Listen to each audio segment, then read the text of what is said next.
In the dust-choked town of Millfield, Oklahoma, 1885, a desperate young mother stands at the county auction with nothing left to sell but hope itself. Lila Monroe clutches the rope of her family's last milk cow, her pregnant belly pressing against her worn cotton dress, while her two young children watch from the wagon with hollow, hungry eyes. The cow represents their final lifeline. Without her milk, they'll starve before winter's end. The crowd murmurs as bidding begins, dust swirling, round weathered boots and sun-beaten faces. Then a tall figure in polished leather steps forward. Grayson Vance, the wealthiest rancher in 3 counties, raises his hand with quiet authority. But instead of taking the cow after winning the bid, he does something that shocks everyone present. What happens next will change both their lives forever. But will it be enough to survive what's coming? Before we jump back in, tell us where you're tuning in from. And if this story touches you, make sure you're subscribed, because tomorrow I've saved something extra special for you. In Lila's hands, as she led Bessie away from the auction grounds, heavier somehow, weighted with questions she couldn't answer. The cow's bell chimed softly with each step, a sound that should have brought comfort, but instead echoed the confusion churning in her chest. Around them, the crowd dispersed with the satisfied murmur of deals made and business concluded, but Lila felt suspended between disbelief and desperate gratitude. "Mama, why did the man give Bessie back?" 8-year-old Emma walked beside the wagon, her bare feet kicking up small clouds of red dust. Her voice carried that particular blend of curiosity and wisdom that children develop when they've seen too much hardship too young. Lila glanced down at her daughter, noting how the girl's dress hung loose on her thin frame, how her brown hair had grown shaggy without proper scissors to trim it. "I don't rightly know, sweetheart. Sometimes people do kind things without expecting anything back." Even as she spoke the words, doubt gnawed at her. In her 26 years, especially the 3 since Robert's death, she'd learned that kindness rarely came without strings attached. Men didn't hand over $50 and walk away, not in times like these, when every family counted their pennies twice.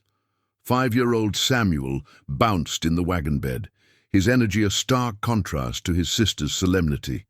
"Is he gonna be our friend, Mama? He had nice boots." The memory of Grayson Vance's polished leather boots brought back the entire scene with painful clarity. The way he'd stepped forward without hesitation, his quiet authority parting the crowd like Moses at the Red Sea. His voice, deep and steady, calling out his bid with the casual confidence of a man who'd never wondered where his next meal would come from. And then, most puzzling of all, the way he'd looked at her when he placed Bessie's rope back in her trembling hands. "We'll see about that, Samuel," she murmured, one hand instinctively moving to rest on her swollen belly. The baby kicked, as if responding to her unease. Their homestead appeared as they crested the small hill, and Lila's heart clenched at the sight. What had once been Robert's pride looked more like a scar on the landscape now. The house, built with such hope 5 years ago, sagged under the weight of deferred repairs. Shingles hung askew. The front porch steps had developed a dangerous lean, and the vegetable garden that had once fed them through the seasons had withered to brown stubble. She remembered the day they'd broken ground, Robert's strong hands guiding the plow while she followed behind, planting seeds and dreaming of the children who would run through these fields. He'd promised her they'd make something lasting here, something to pass down through generations. Now the land seemed to mock those dreams, with its barren patches and broken fences. "Mama, look." Emma pointed toward their front door, and Lila's blood chilled. A white paper was tacked to the weathered wood, official and ominous against the faded paint. She helped the children down from the wagon and approached the notice with leaden feet. The words swam before her eyes. "Final notice of eviction," in bold black letters at the top, followed by legal language that boiled down to a simple, devastating truth. 30 days. They had 30 days before the bank would seize the property. For unpaid debts, Lila sank onto the porch steps, the notice crumpling in her fist. How had it come to this so quickly? She'd managed to make partial payments, had pleaded with Mr. Henderson at the bank just last month for more time. But apparently, partial payments weren't enough anymore. "Mama, what's wrong?" Emma's voice seemed to come from very far away. She looked up to find both children watching her with those wide, worried eyes that had become too familiar. They'd learned to read her moods, to gauge their security by the set of her shoulders and the lines around her eyes. The weight of being their only protection, their only source of comfort and provision, settled over her like a heavy quilt on a summer day. "Nothing that can't be fixed," she lied, forcing a smile that felt like cracked plaster. "Let's get Bessie settled and see about some supper." But as she led the cow to their makeshift shelter, her mind kept returning to Grayson Vance and his inexplicable act of kindness. Perhaps it hadn't been kindness at all, but pity. The thought stung worse than gratitude would have. Either way, she was still alone, still pregnant, still watching her children grow thinner each day, while she counted coins that never seemed to multiply, no matter how carefully she stretched them. Grayson Vance stood on the wide veranda of his ranch house, watching the sun settle behind the rolling Oklahoma hills like a copper coin dropped into a collection plate. The silver pocket watch in his vest, his father's watch, passed down through 3 generations of Vance men, ticked steadily against his chest, marking time that seemed to move differently out here in the vastness of his land. He pulled the watch free and opened its worn cover, studying the inscription his grandfather had engraved there. "Time is the only wealth we cannot recover." The old man had been right about that, though he'd probably never imagined his grandson would have so much time and so little purpose to fill it with. The memory of the afternoon's events played through his mind like a song he couldn't shake. The young woman's face, pale beneath the prairie sun, her fingers gripping that frayed rope as if it were the last thread connecting her to hope itself. Lila Monroe. He'd asked around after the auction and learned her name, her story. Robert. Monroe's widow, carrying her 3rd child and fighting to keep food on the table for the 2 she already had. What had possessed him to step forward like that? Grayson had attended dozens of auctions over the years, watching families lose their livelihoods to circumstance and misfortune. He'd felt sympathy, certainly, had even contributed quietly to church funds that helped the most desperate cases. But he'd never made such a public display before, never acted on impulse like some knight from the storybooks his mother used to read him. The truth was, something in Lila Monroe's bearing had reminded him of Catherine. Not in appearance. Catherine had been blonde where this woman was dark, petite where Lila was sturdy with the practical strength of someone who'd learned to rely on herself. But there had been something in the set of her shoulders, the way she'd lifted her chin, despite the tears threatening at the corners of her eyes. That same quiet dignity Catherine had worn like armor during her final months, when the consumption had stolen her breath, but not her grace. Grayson closed the pocket watch with a soft click and returned it to his vest. 5 years since he'd buried Catherine and their infant son, both taken by the influenza that had swept through the county like wildfire. 5 years of rattling around this big house alone, tended by Mrs. Patterson, who came twice a week to cook and clean, surrounded by wealth that felt more like a burden than a blessing. He'd built the ranch as a testament to their future together. The sprawling house with its wide porches and multiple bedrooms, the barns designed to house the finest cattle in 3 counties, the fields that stretched to the horizon. All of it meant to be filled with the laughter of children, the warmth of family gatherings, the comfortable rhythms of a life lived in partnership. Instead, he'd become something of a local curiosity. The rich widower who kept to himself, conducted his business with quiet efficiency, and showed up to church every Sunday to sit in the same pew alone. Respectable women in town had made their interest known over the years, some with more subtlety than others. Mrs. Henderson from the bank had taken to inviting him for Sunday dinner with increasing frequency, always mentioning how her sister from Tulsa would be visiting, such a lovely woman, recently widowed herself. But Grayson had felt nothing. Not the stirring of attraction, not even the mild companionship that might have grown into something warmer given time. He'd begun to wonder if that part of him had died with Catherine, buried under 6 feet of red Oklahoma soil. Until this afternoon, when a pregnant widow's quiet desperation had moved him to action before his practical mind could intervene. The rational thing would be to leave well enough alone. He'd done his good deed, satisfied whatever impulse had driven him to help. The woman would sell the cow eventually, probably had to, given what he'd heard about her circumstances. His $50 might buy her a few more weeks, but it wouldn't solve the fundamental problem of a woman alone, trying to make a living from land that barely sustained families with 2 working adults. But as the stars began to emerge in the darkening sky, Grayson found himself thinking about those 2 children he'd glimpsed in the wagon. The girl with serious eyes who watched everything. The boy who still bounced with the resilience of someone too young to understand how precarious their situation had become. What would happen to them when their mother's strength finally gave out? His housekeeper had mentioned hearing talk in town about the Monroe place. Bank troubles, they said. Debts that had been mounting since Robert Monroe's death 3 years ago. Winter coming on and a baby due, with no man to help bear the load. Grayson made his decision, as he often did, quietly, with the methodical consideration that had served him well in business. Tomorrow he would ride over to the Monroe homestead, not to interfere, not to play the hero, but simply to see if there was some practical way he could help. A job, perhaps, something that would allow the woman to maintain her dignity while providing for her family. It was what Catherine would have wanted him to do. She'd always had a soft heart for those in need, had been the one to suggest donations to the church fund, to insist they keep extra food on hand for travelers who might need a meal. "We've been blessed with abundance," she used to say. "It's our responsibility to share it wisely."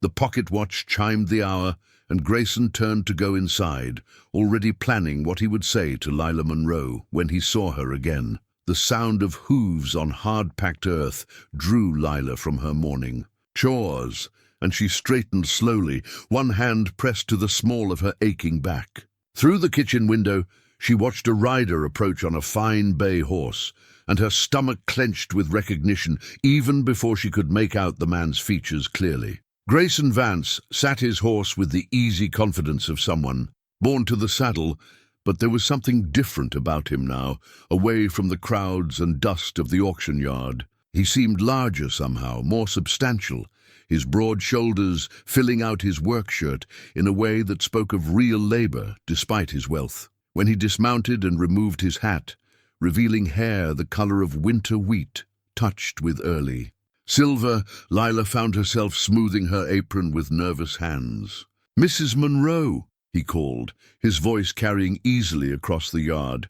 "I hope I'm not intruding." She stepped onto the porch, acutely aware of how her homestead must appear to someone accustomed to prosperity. The sagging roofline, the chickens, scratching in the bare dirt where grass had once grown, the general air of barely controlled decay that seemed to cling to everything despite her best efforts to maintain some dignity. "Mr. Vance," she inclined her head politely, though wariness crept into her voice. "What brings you out this way?" Emma appeared at her elbow, having inherited her mother's cautious nature, while Samuel bounded down the porch steps with the fearless curiosity of a 5-year-old. "You're the man with the nice boots," he announced, pointing at Grayson's polished leather footwear with obvious admiration. A genuine smile softened Grayson's weathered features. "That I am, son. And you must be Samuel. Your mother mentioned you yesterday." Lila frowned slightly.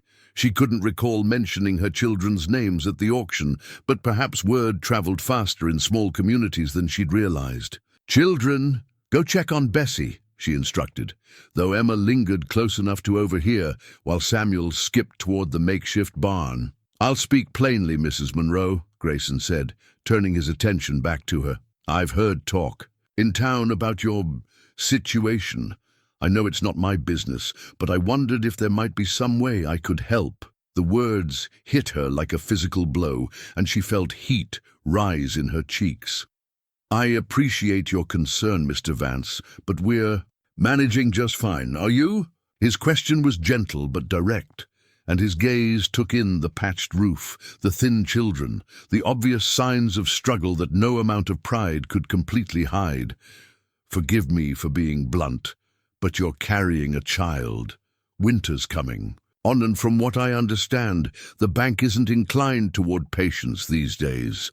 Lila's hand moved instinctively to her rounded belly, where the baby stirred, as if responding to the tension in her voice. "What exactly are you proposing, Mr. Vance?" "Work," he said simply. "I'm in need of someone to manage my household. My current arrangement with Mrs. Patterson is adequate, but she only comes twice a week, and frankly, the place could use a woman's touch on a more regular basis. Cooking, some cleaning, perhaps helping with correspondence and accounts. The work wouldn't be too strenuous, and there are quarters on the property that would be suitable for you and your children." The offer hung in the air between them like morning mist, beautiful and insubstantial. Lila studied his face, searching for signs of the ulterior motives she'd learned to expect from men who offered help to desperate women, but she found only steady sincerity in his grey eyes, a patience that suggested he understood the magnitude of what he was asking. "And in return," she asked carefully, "room and board for your family, plus wages sufficient to meet your obligations.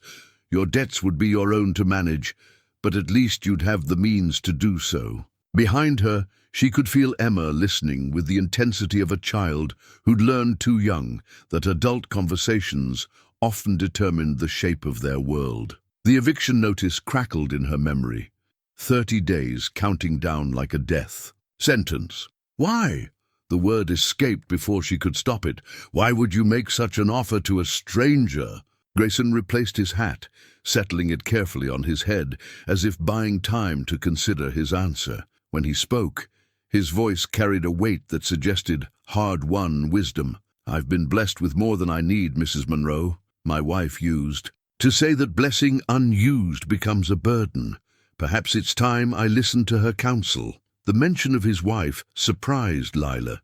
She'd heard he was a widower, but knew few details about his loss. Something in his tone suggested the wound was still tender despite the years that must have passed. "I'll need time to think about it," she said finally. "Of course, but don't take too long. Winter has a way of making decisions for us if we wait too long to make them ourselves." He mounted his horse with fluid grace, then looked down at her with an expression she couldn't quite read.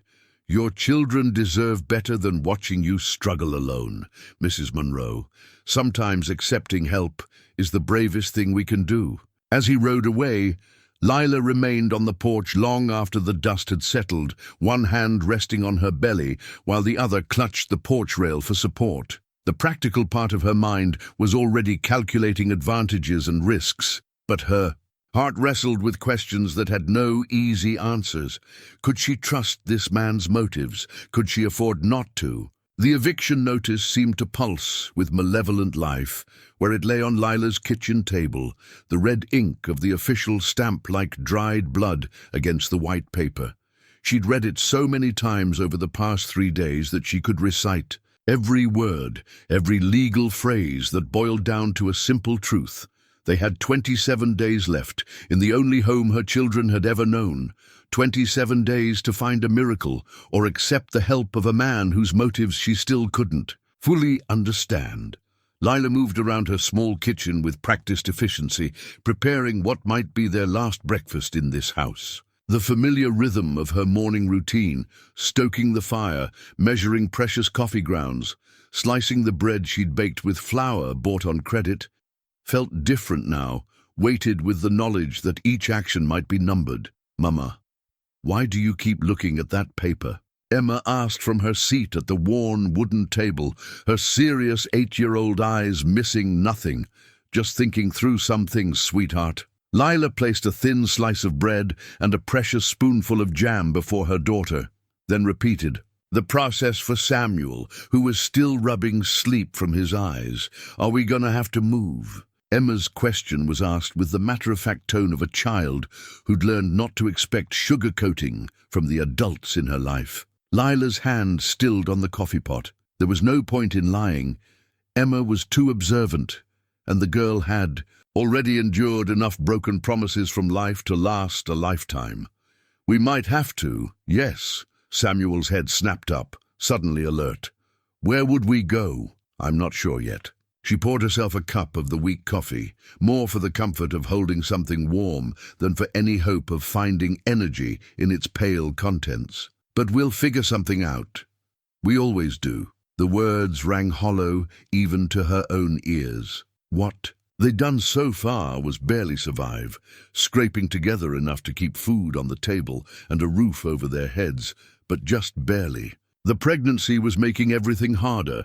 Her energy flagged by afternoon, her back ached constantly, and the simple tasks that once came easily now left her breathless and exhausted. After breakfast, she sent the children out to tend to their small flock of chickens, while she stood at the kitchen window, looking out at the land that had once represented hope and security. Robert had chosen this spot carefully, positioning their house to catch the morning sun and shelter from the worst of the winter winds. He'd planted the oak tree by the front porch with his own hands, saying it would grow tall and strong alongside their children. The tree was still there, barely taller than it had been 5 years ago, struggling like everything else to find purchase. In soil that seemed determined to reject their dreams, a sharp kick from the baby brought her back to the present moment. She placed both hands on her swollen belly, feeling the child's restless movements. "What do you think, little one?" she whispered. "What would your papa want us to do?" But she knew what Robert would have wanted. He'd have wanted her to swallow her pride and do whatever it took to keep their children safe and fed. He'd been a practical man, quick to adapt when circumstances required it, never one to let stubborn independence get in the way of his family's welfare. The sound of approaching footsteps made her turn. Emma appeared in the doorway, her face grave with the particular solemnity that had become too familiar since Robert's death. "Mama, I think we should go live with the nice man." Lila blinked in surprise. "Emma, you don't understand." "I understand. That we don't have enough food," Emma interrupted, her voice carrying a steadiness that broke Lila's heart. "I understand that you cry sometimes when you think Samuel and I are asleep. I understand that Samuel is getting skinny and you're tired all the time because of the baby." The simple honesty of her daughter's words hit Lila like a physical blow. She'd thought she was protecting them by hiding her fears, but children saw more than adults gave them credit for. Emma had been watching, cataloguing each sign of their deteriorating situation with the sharp awareness of someone who'd learned too young that the world was not a safe place. "And I understand," Emma continued, moving closer to take her mother's hand, "that sometimes grown-ups need help, even when they don't want to ask for it." Tears threatened at the corners of Lila's eyes. When had her 8-year-old daughter become so wise? When had the natural order of things reversed so completely that the child was comforting the parent? "You think we should trust Mr. Vance?" Emma nodded solemnly. "He didn't have to help us at the auction. He could have just bought Bessie and kept her. But he gave her back. That means something, doesn't it? From the mouth of babes." Lila pulled her daughter close, breathing in the scent of her hair, still sweet despite their reduced circumstances. Emma was right, of course. Whatever Grayson Vance's motivations, his actions so far had been those of a man who understood the value of kindness. "All right," she said quietly.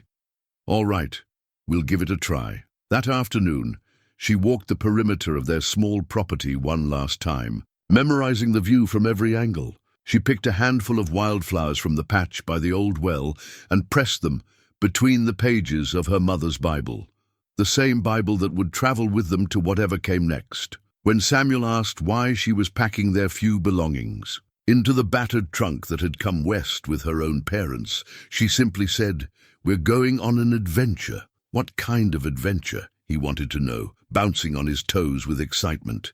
The kind where we find out what happens when we're brave enough to try something new. As the sun set on their last day in the house Robert had built, Lila sat on the front porch steps with Emma and Samuel pressed close against her sides. Tomorrow, they would load their possessions into the wagon and drive to Grayson Vance's ranch. Tomorrow, they would begin a new chapter in a story she couldn't yet imagine. But tonight, they would say goodbye to the only home her children had ever known, and trust that sometimes the bravest thing a person could do was accept help when it was offered with an open heart. The Vance Ranch spread before them like something from a storybook, all rolling green pastures and whitewashed fences that seemed to stretch to the horizon. Lila gripped the wagon's reins tighter as they approached. The main house, a sprawling structure that could have swallowed their old homestead 3 times over. Wide porches wrapped around 2 stories of solid construction, with tall windows that gleamed in the afternoon sun and spoke of prosperity she'd only imagined. "Look at all those horses." Samuel's voice carried pure wonder as he pointed toward a distant corral where a dozen animals grazed peacefully. Even from this distance, Lila could see they were fine stock, well-fed and groomed, their coats shining with health. Emma sat quietly beside her, taking in everything with those serious eyes that seemed to catalogue each detail for future reference. "It's very big," she observed, and Lila heard both awe and uncertainty in her daughter's voice. Grayson emerged from the main house before they'd fully stopped, and Lila noticed he'd changed from his usual work clothes into a clean shirt and vest, as if their arrival warranted special attention. The gesture touched her more than she cared to admit. When had anyone last made an effort on her behalf? Mrs. Monroe, children. He approached the wagon with that easy confidence she was beginning to recognize, but something in his manner seemed almost nervous. "Welcome to Vance Ranch." He helped her down from the wagon seat with careful courtesy, his work gloves rough against her hands, but his touch gentle enough to accommodate her condition. The baby shifted restlessly, as if responding to the change in surroundings, and Lila pressed one hand to her side where a small foot seemed determined to find her ribs. "Thank you," she said simply, though the words felt inadequate for the magnitude of what he was offering. Around them, the ranch hummed with quiet activity, hands moving cattle in a distant field, the rhythmic sound of someone chopping wood, the comfortable noise of a place where useful work was being done. "Let me show you to your quarters first," Grayson suggested, lifting their trunk from the wagon as if it weighed nothing. "Then we can discuss the arrangement in more detail." He led them toward a smaller building, set back from the main house, but still substantial by any measure. It had been constructed with the same care as the larger structure, with a covered porch and windows that would let in plenty of morning light. Inside, Lila found herself speechless. 3 rooms, a main living area with a stone fireplace, a bedroom that would accommodate her and the children comfortably, and a small kitchen area with a pump for water and a stove that looked newer than anything she'd ever cooked on. The furniture was simple but well made, and someone had taken the trouble to place fresh wildflowers in a mason jar on the kitchen table. "I hope it suits," Grayson said, and she heard genuine concern in his voice. "Mrs. Patterson helped me get it ready. She thought you might appreciate having your own space rather than staying in the main house." "It's perfect." The words came out rougher than she'd intended, emotion thickening her voice. She cleared her throat and tried again. "It's more than generous, Mr. Vance." Samuel had already discovered the bedroom and was bouncing on one of the beds with unrestrained delight. "Mama, this one's so soft. And look, there's a window right by where I sleep." Emma explored more cautiously, running her hands along the smooth wood of the kitchen table, testing the pump handle to see the clear water flow. "There's no bucket to carry," she said with amazement. "The water just comes right inside." "Modern conveniences," Grayson explained with a slight smile. "I had the pump installed when I built the place. Seemed practical." Practical. Lila was beginning to understand that Grayson Vance approached most things from a position of practical consideration. rather than sentiment, which somehow made his kindness feel more solid, more trustworthy. Sentimental gestures could be withdrawn when emotions changed, but practical arrangements tended to endure. "About the work," she began, wanting to establish the terms clearly from the beginning. "What exactly would you need me to do?" "Cooking. Primarily. I take my meals at irregular hours, and frankly, my attempts at feeding myself have been less than successful." He gestured toward the main house. "Some light housekeeping, though I'm not looking for someone to follow me around with. A dust cloth, management of household accounts and correspondence. I assume you can read and write?" "Yes." She didn't mention that she'd been the one to keep all the books for their farm, that Robert had relied on her careful figures to track their expenses and plan their planting. That skill might serve her well here. "Excellent. The pay is $15 a month, plus your housing and meals for the family. Does that seem fair?" $15. More than she'd seen in cash money for months, enough to begin paying down their debts and maybe even save a little for the uncertain future. "Very fair," she managed. "Good. Then shall we establish some ground rules?" His tone became more businesslike, which she appreciated. Clear expectations would make this arrangement easier for both of them. "I rise early and often work late, so your schedule can be flexible around the children's needs. The main house has a bell system. If I need something urgently, I can ring from my office.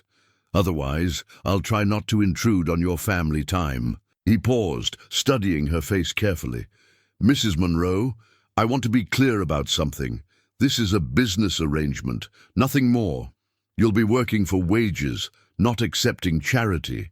You don't owe me gratitude beyond what any employer deserves. From a competent employee, is that understood?"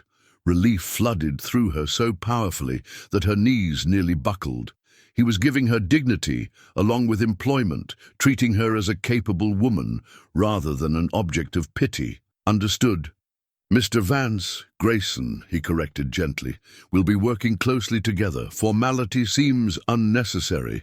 "Lila," she offered in return, then felt heat rise in her cheeks at the intimacy the exchange implied. That evening, as she prepared their first meal in the little kitchen, Lila found herself moving with more energy than she'd felt in months. The stove heated evenly.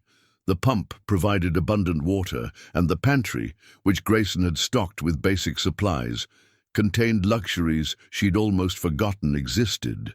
Real coffee, white flour, sugar that didn't need to be rationed by the teaspoon. Through the window, she could see Emma and Samuel exploring the area around their new home, their voices carrying on the evening air as they discovered wonders that ranged from a swing hanging from an old oak tree to a barn cat willing to tolerate their attention. For the first time in 3 years, Lila allowed herself to believe that perhaps their luck was finally changing.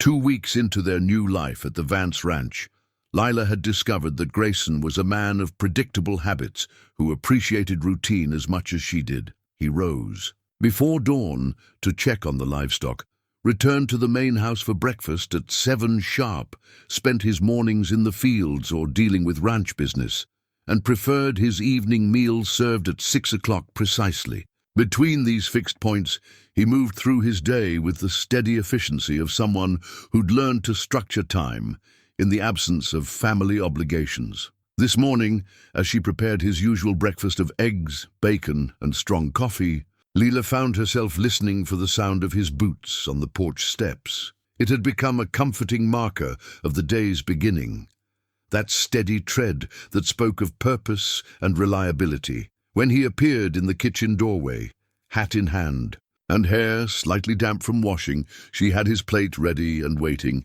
"Morning, Lila." The use of her given name still sent a small flutter through her chest, though she'd grown more comfortable with the informal address. "Sleep well?" "Well enough, thank you." She poured his coffee, noting the way he automatically moved to hold. The door opened as Samuel came barreling through, still in his nightshirt and barefoot despite the morning chill. "Mr. Grayson!" The boy launched himself toward the tall rancher with the fearless affection of a child who'd never learned to doubt his welcome. "Can I help feed the horses today? Please?" Grayson caught the boy easily. steadying him with one large hand. "After you're dressed and fed, we'll see about it, but the horses need their breakfast on schedule, just like people do." Samuel nodded solemnly and scampered back toward their quarters, calling for Emma to hurry up and get dressed. Watching the exchange, Lila felt something twist in her chest. Pleasure at seeing her son so happy, mixed with a deeper ache she didn't want to examine too closely. "He's taken quite a shine to you," she observed, settling a plate of scrambled eggs before Grayson. "The feeling's mutual." Grayson took a careful sip of his coffee, and Lila noticed how his weathered hands handled the delicate china cup with surprising gentleness. "He reminds me of myself at that age, full of questions, and convinced that horses are the most fascinating creatures on earth." The mention of his childhood was the first personal detail he'd shared, beyond the basic facts of his widowhood. And Lila found herself curious, despite her determination to maintain professional boundaries. "Did you grow up on a ranch?" "This ranch." He gestured toward the window that looked out over the rolling pastures. "My grandfather homesteaded this land, my father expanded it, and I've been trying to make something worthy of their efforts ever since." There was weight in those words, the burden of legacy and expectation that she recognized from her own family's more modest aspirations. Her parents had crossed 3 states to claim their small plot of Oklahoma territory, dreaming of something better for their children. She'd married Robert with similar hopes, believing they could build something lasting together. 3 generations of Vance men, she said softly. "That's quite a heritage to uphold. Sometimes I wonder if they'd recognize what I've made of their work." Grayson finished his eggs and pushed back from the table, but made no move to leave. "Immediately. My grandfather would have filled this house with children by now.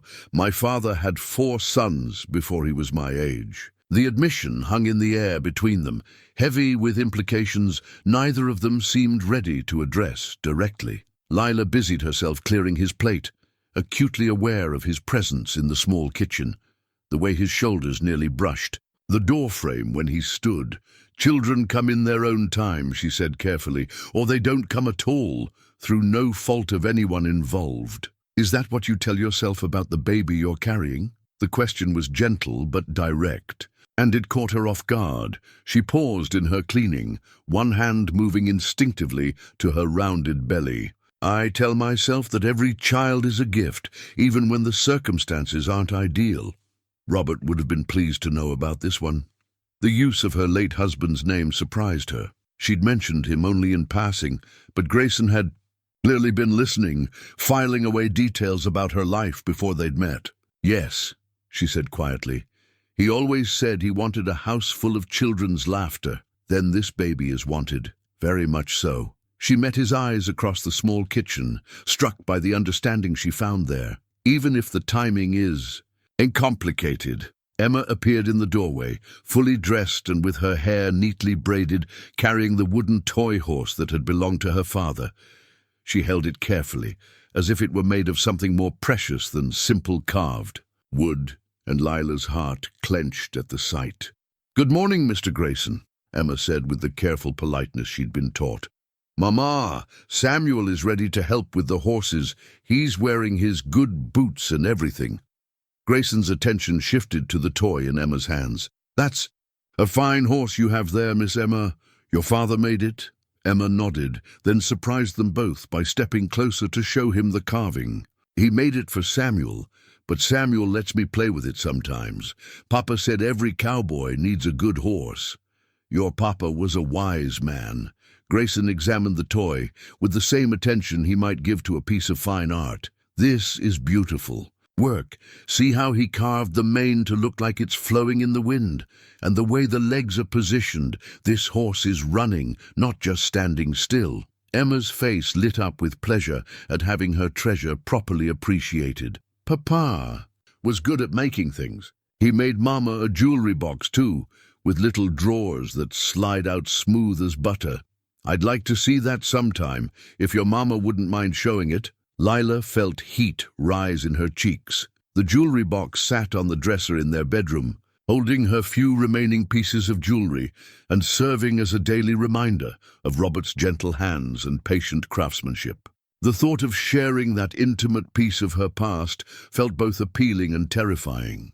"Perhaps," she said noncommittally, then changed the subject before Emma could volunteer to fetch it immediately. "You'd better collect Samuel before he decides to introduce himself to the horses without supervision." As Grayson left for his morning rounds with both children trailing behind him like devoted puppies, Lila found herself standing at the kitchen window, watching their small procession make its way toward the barn. Samuel's excited chatter carried on the morning air, punctuated by Emma's more thoughtful questions, while Grayson answered each inquiry with the patience of someone who genuinely enjoyed their company. When had her children become so comfortable with this man? When had she begun to feel something dangerously close to contentment in these quiet morning moments?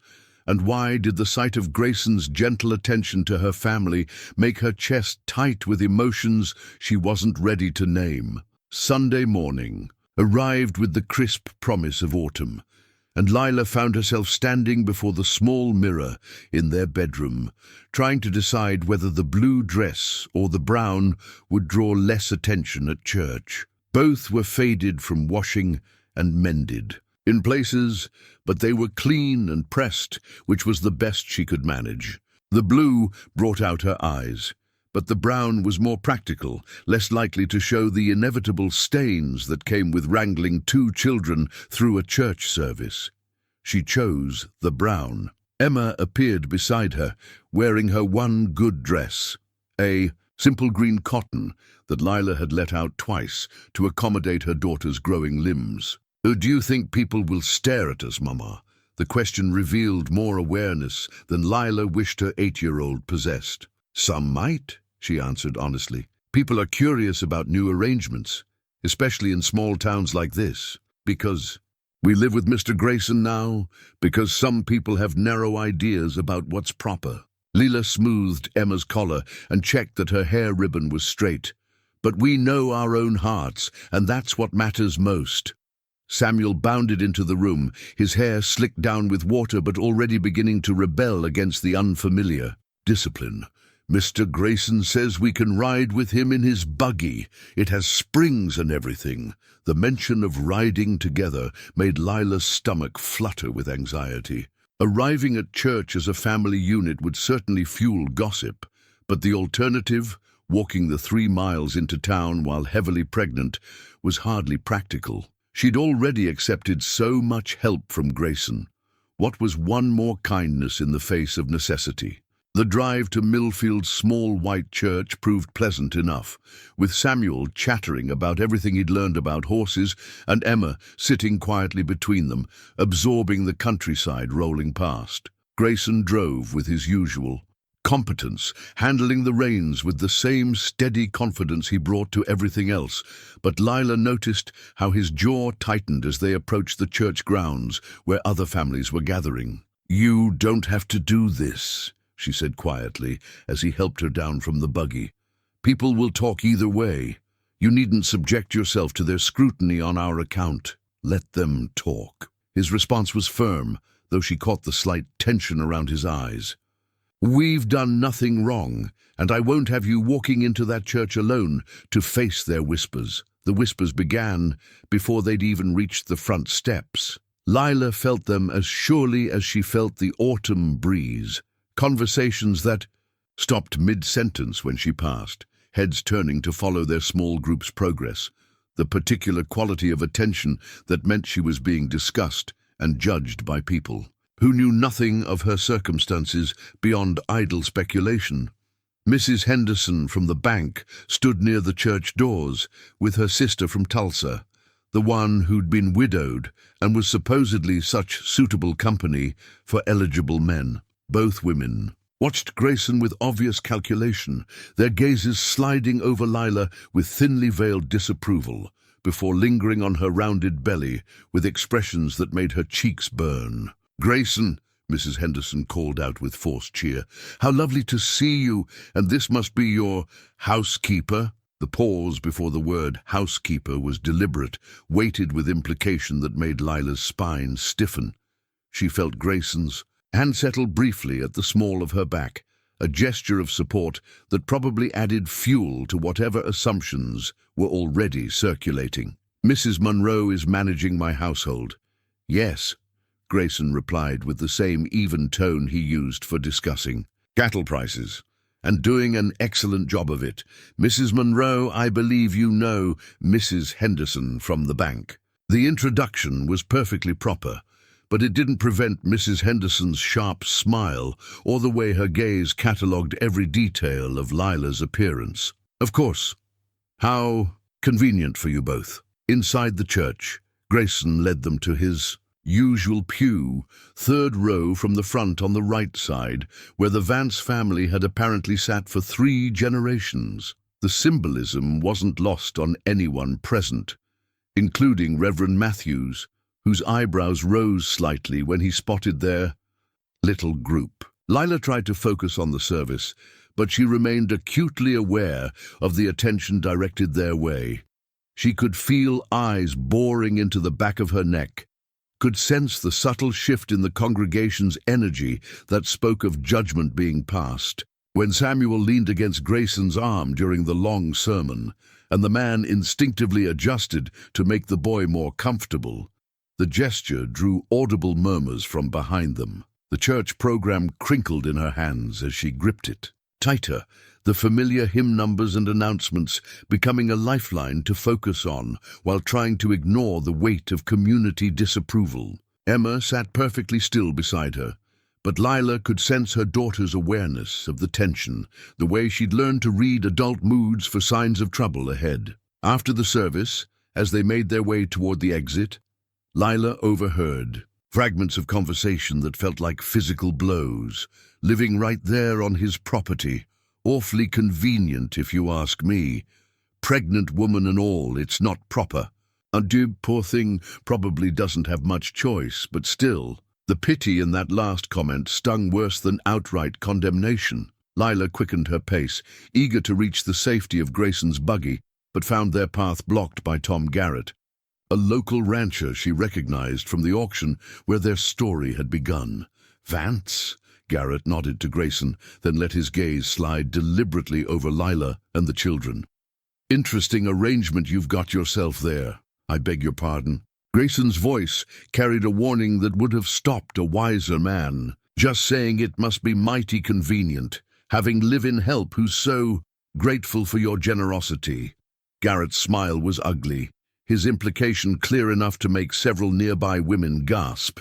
The change in Grayson was immediate and unmistakable. His shoulders squared, his jaw set, and when he spoke, his voice carried the kind of quiet authority that made grown men step backward.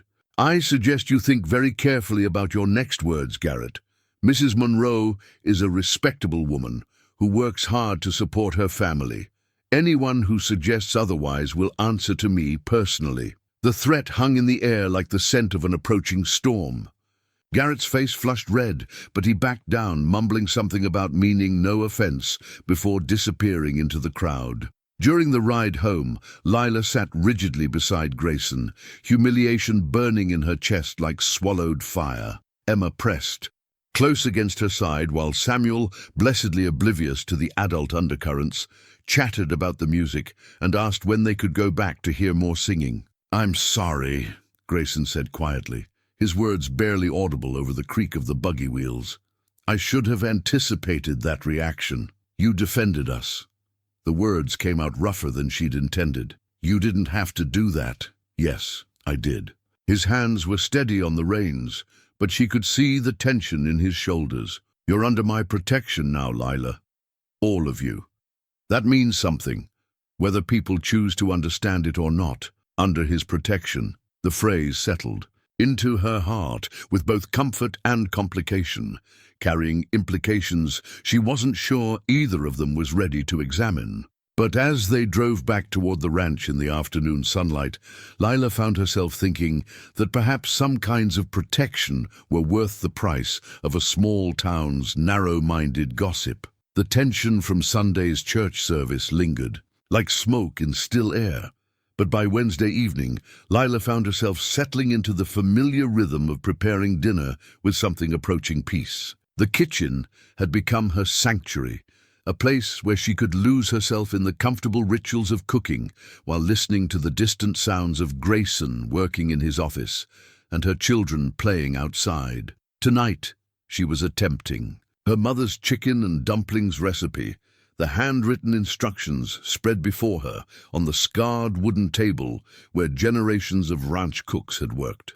The recipe book itself was a treasure, pages yellowed with age and splattered with the evidence of countless meals, margins filled with her mother's careful notations about adjustments for altitude and variations for special occasions. "Something smells like heaven in here," Grayson's voice came from the doorway, and Lila looked up to find him leaning against the frame, his sleeves rolled up and his hair slightly mussed from running his hands through it. The sight sent an unexpected flutter through her chest. "Chicken and dumplings," she said, stirring the pot carefully. "My mother's recipe. She used to say it could cure anything from a broken heart to a winter cold. Your mother sounds like a wise woman." He stepped into the kitchen, moving with the careful courtesy that had become familiar over the past weeks. "May I?" When she nodded, he lifted the lid of the pot and breathed in the rich aroma. "It smells exactly like something my own mother used to make. I haven't had a proper home-cooked meal like this since—" He paused, and she saw the shadow of memory cross his features. "Since Catherine." The name slipped out before she could stop it, and she felt heat rise in her cheeks. "I'm sorry, I shouldn't have—" "No, it's all right." He replaced the lid gently and settled into one of the kitchen chairs, a gesture that suggested he wanted to stay and talk, rather than simply passing through. Catherine was many things, but she never mastered the art of cooking. She used to joke that she could burn water if left unattended. The admission surprised Lila. She'd imagined his late wife as perfect in all domestic arts, the kind of woman who would have filled this big house with grace and competence. What was she like, Grayson? Was quiet for so long that Lila began to regret the question, but then he spoke with the careful tone of someone unused to sharing memories. She was bright, like sunlight on water, always moving, always planning some new project or adventure. She wanted to travel to California, maybe even Europe someday. Said Oklahoma was too small to contain all her dreams. "Did you want to go with her to California?" "I thought I did." He smiled, but it carried a wistful quality. "I was young enough to believe that love could transplant anywhere, that as long as we were together, the place didn't matter. But this land gets into your blood, you know. 3 generations of my family are buried in the cemetery behind the house. Sometimes I think Catherine understood that better than I did." Lila turned back to her cooking, giving him space for the memories while processing this glimpse into his past. She'd assumed his marriage had been the kind of perfect partnership that romance novels described, but the reality seemed more complex. 2 people who'd loved each other, but perhaps wanted different things from life. "What about you?" he asked, turning the conversation back to her. "Did you always want to stay in Oklahoma?" "I never thought about leaving." She ladled the dumplings into the pot, watching them settle into the simmering broth. "My parents came here from Tennessee when I was small, looking for their own piece of land. I met Robert when I was 17, married him at 19, and assumed we'd spend the rest of our lives building something together right here. Do you regret that choice now?" The question caught her off guard with its directness. She paused in her stirring, considering. "I regret that we didn't have more time. Robert was a good man, a gentle father. He deserved to see his children grow. Up to hold this baby I'm carrying, but regret marrying him? No, never that." Emma and Samuel's voices drifted through the window as they chased fireflies in the gathering dusk, their laughter bright against the evening air. Watching them through the window, Lila felt that familiar ache of love, mixed with worry, that came with single parenthood.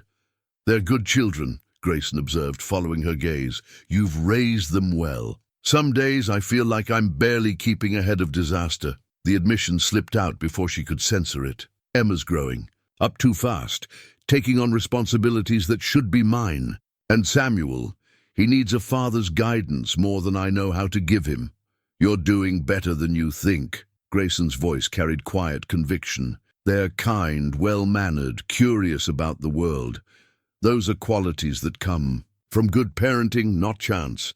The compliment warmed her more than it should have. When had she last received such straightforward appreciation? Robert had been generous with praise, but his loss had left her feeling uncertain about her abilities as a mother, especially facing the prospect of raising 3 children alone. "Samuel asks about you constantly," she found herself saying. "Wants to know everything about horses and cattle and ranch work.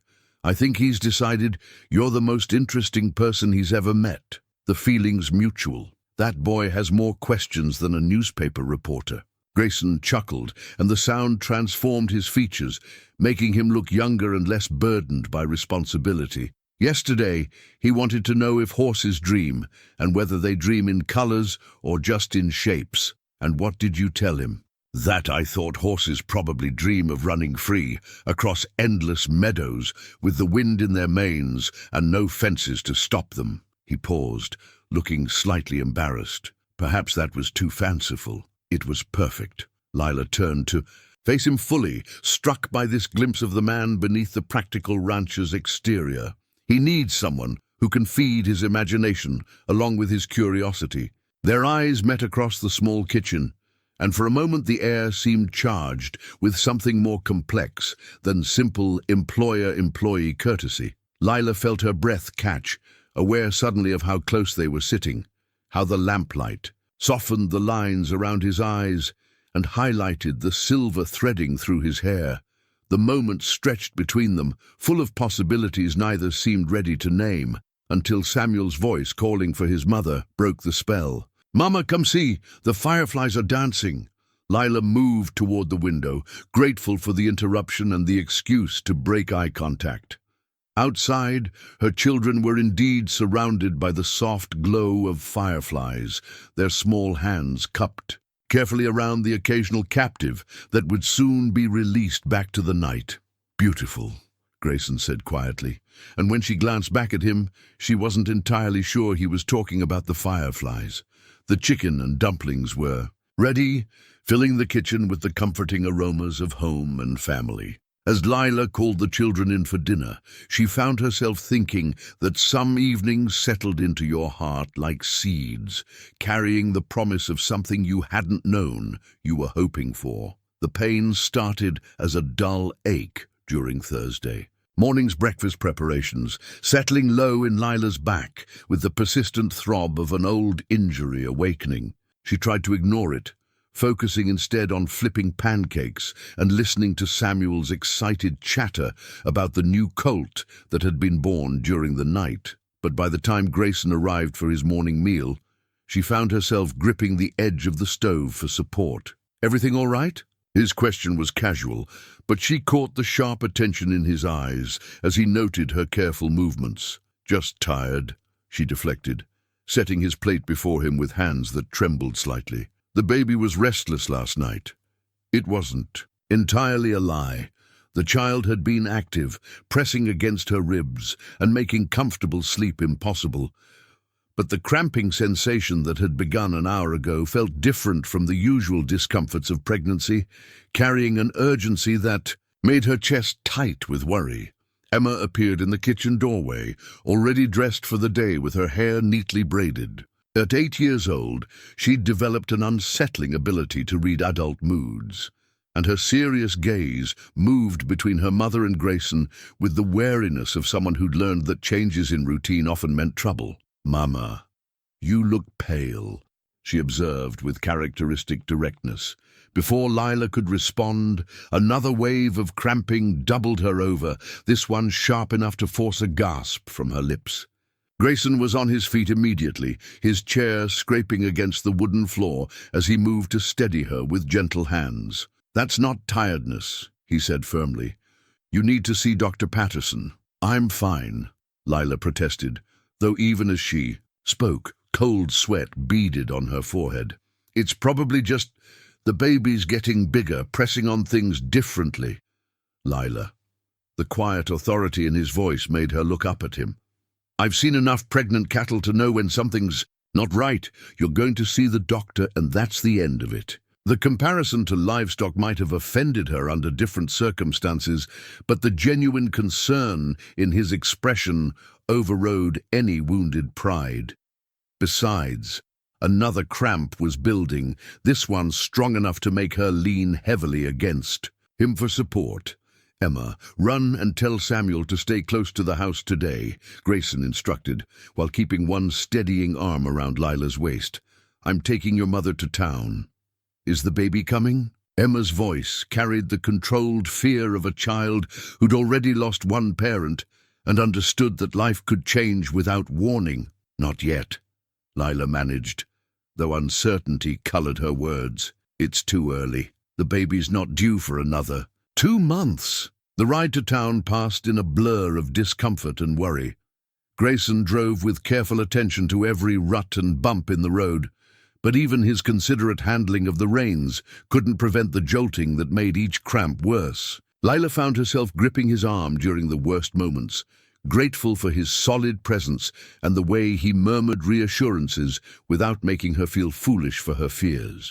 Dr. Patterson's office occupied the front room of his modest house on Millfield's main street, and Lila had always found comfort in the man's gentle competence. He was perhaps 60 years old, with silver hair and kind eyes behind wire-rimmed spectacles, carrying himself with the quiet confidence of someone who'd delivered half the babies in the county and seen every medical crisis the frontier could produce. His leather-bound medical journal lay open on his desk when they arrived, filled with careful notations in his precise handwriting. The book represented years of accumulated knowledge and experience, each page a testament to his dedication to healing in a place where medical help was often scarce and precious. Mrs. Monroe, Dr. Patterson greeted her with professional warmth, before turning to acknowledge Grayson with a slight nod.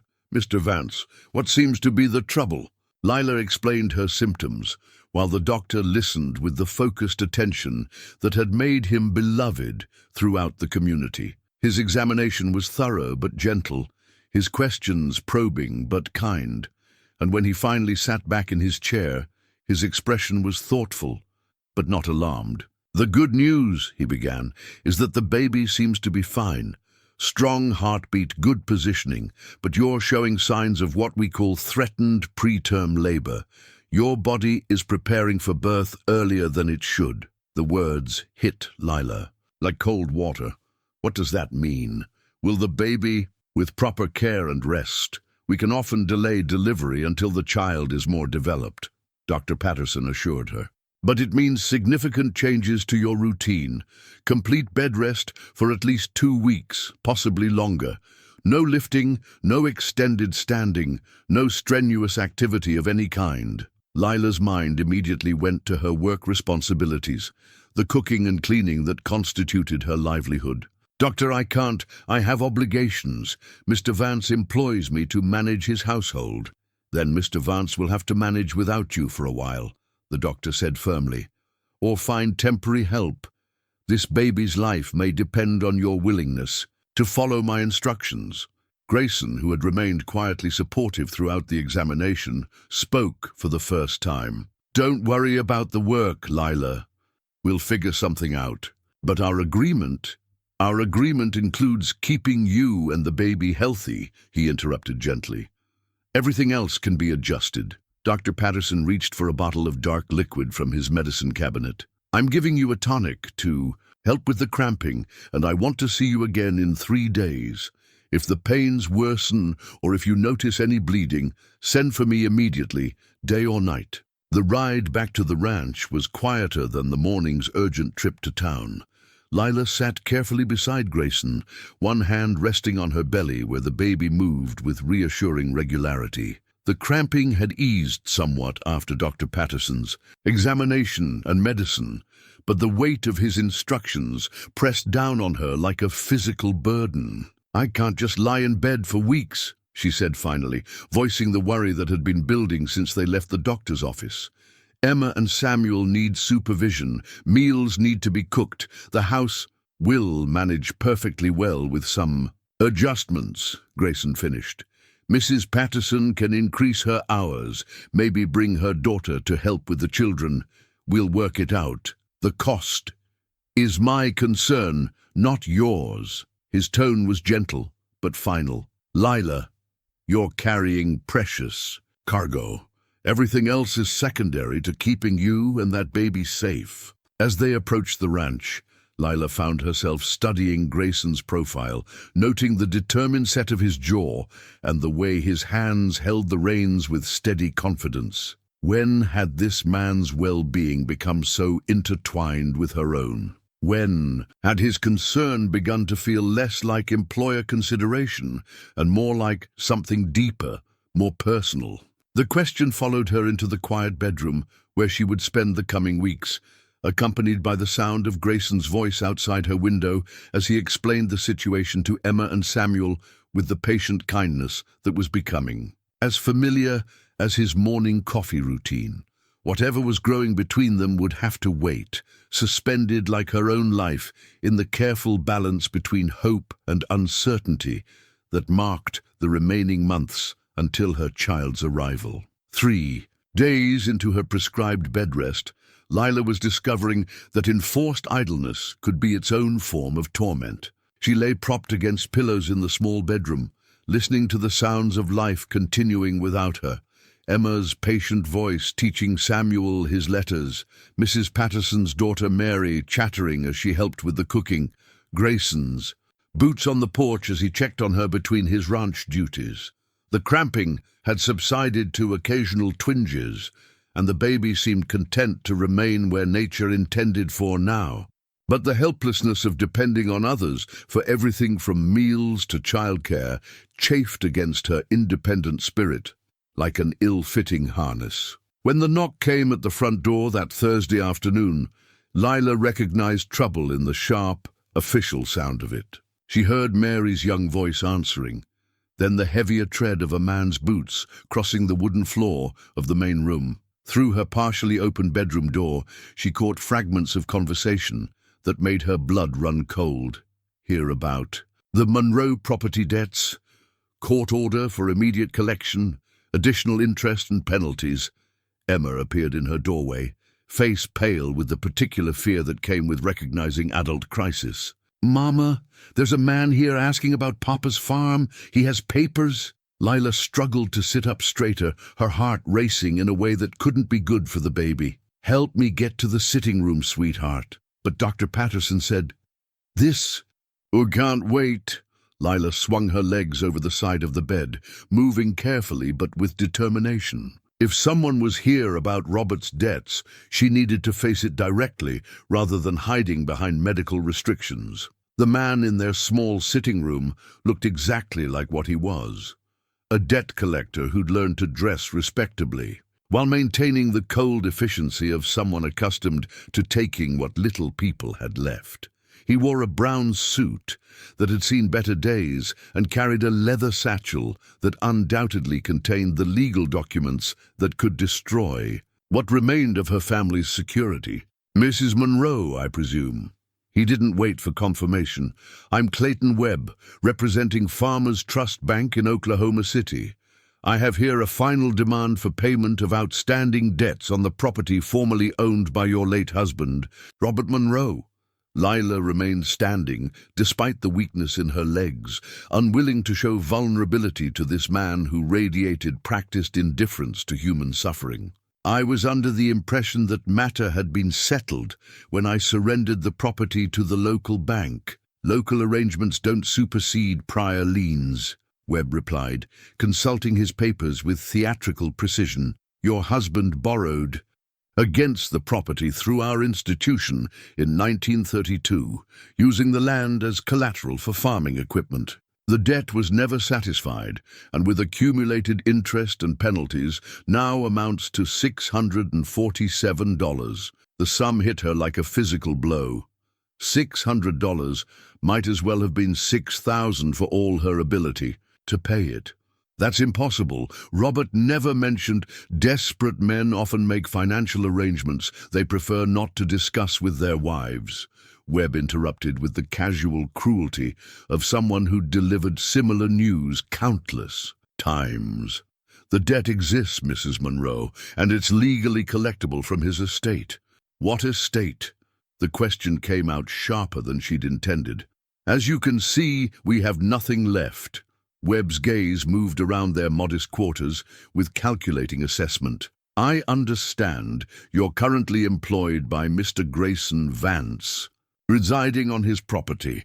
That suggests assets that could be applied to this debt.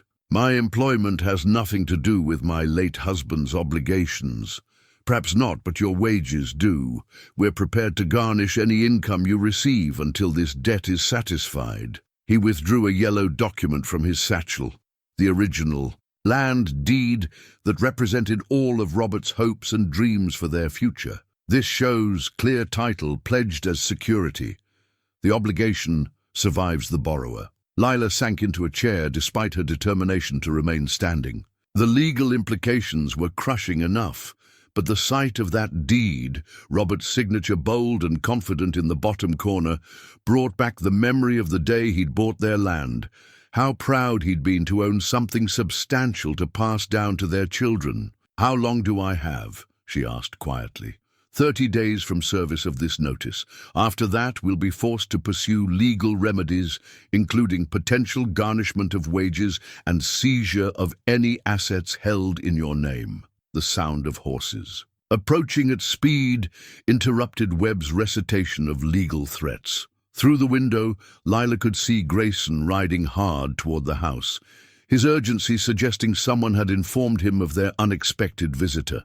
Behind him came Dr. Patterson in his buggy, apparently arriving for her scheduled checkup. Grayson dismounted before his horse had fully stopped and strode into the house with an expression that would have given pause to a wiser man than Clayton. Webb, his gaze took in Lila's pallor, the papers scattered on the table, and the debt collector's predatory presence with immediate understanding.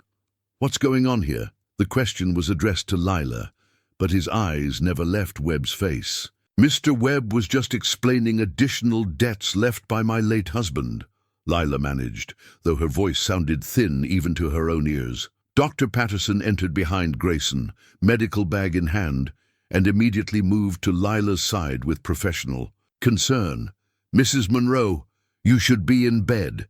This kind of stress is exactly what we need to avoid. Perhaps we should continue this discussion at a more appropriate time," Grayson suggested to Webb, though the words carried the weight of a command rather than a request. "I'm afraid the law doesn't accommodate medical conditions," Webb replied with oily smoothness. "Mrs. Monroe has been properly served with notice of the debt collection proceedings. The timeline begins now, regardless of her health situation." Grayson's jaw tightened. "How much?" "I beg your pardon?" "The debt. How much does she owe?" Webb consulted his papers again, though Lila suspected he knew the figure by heart.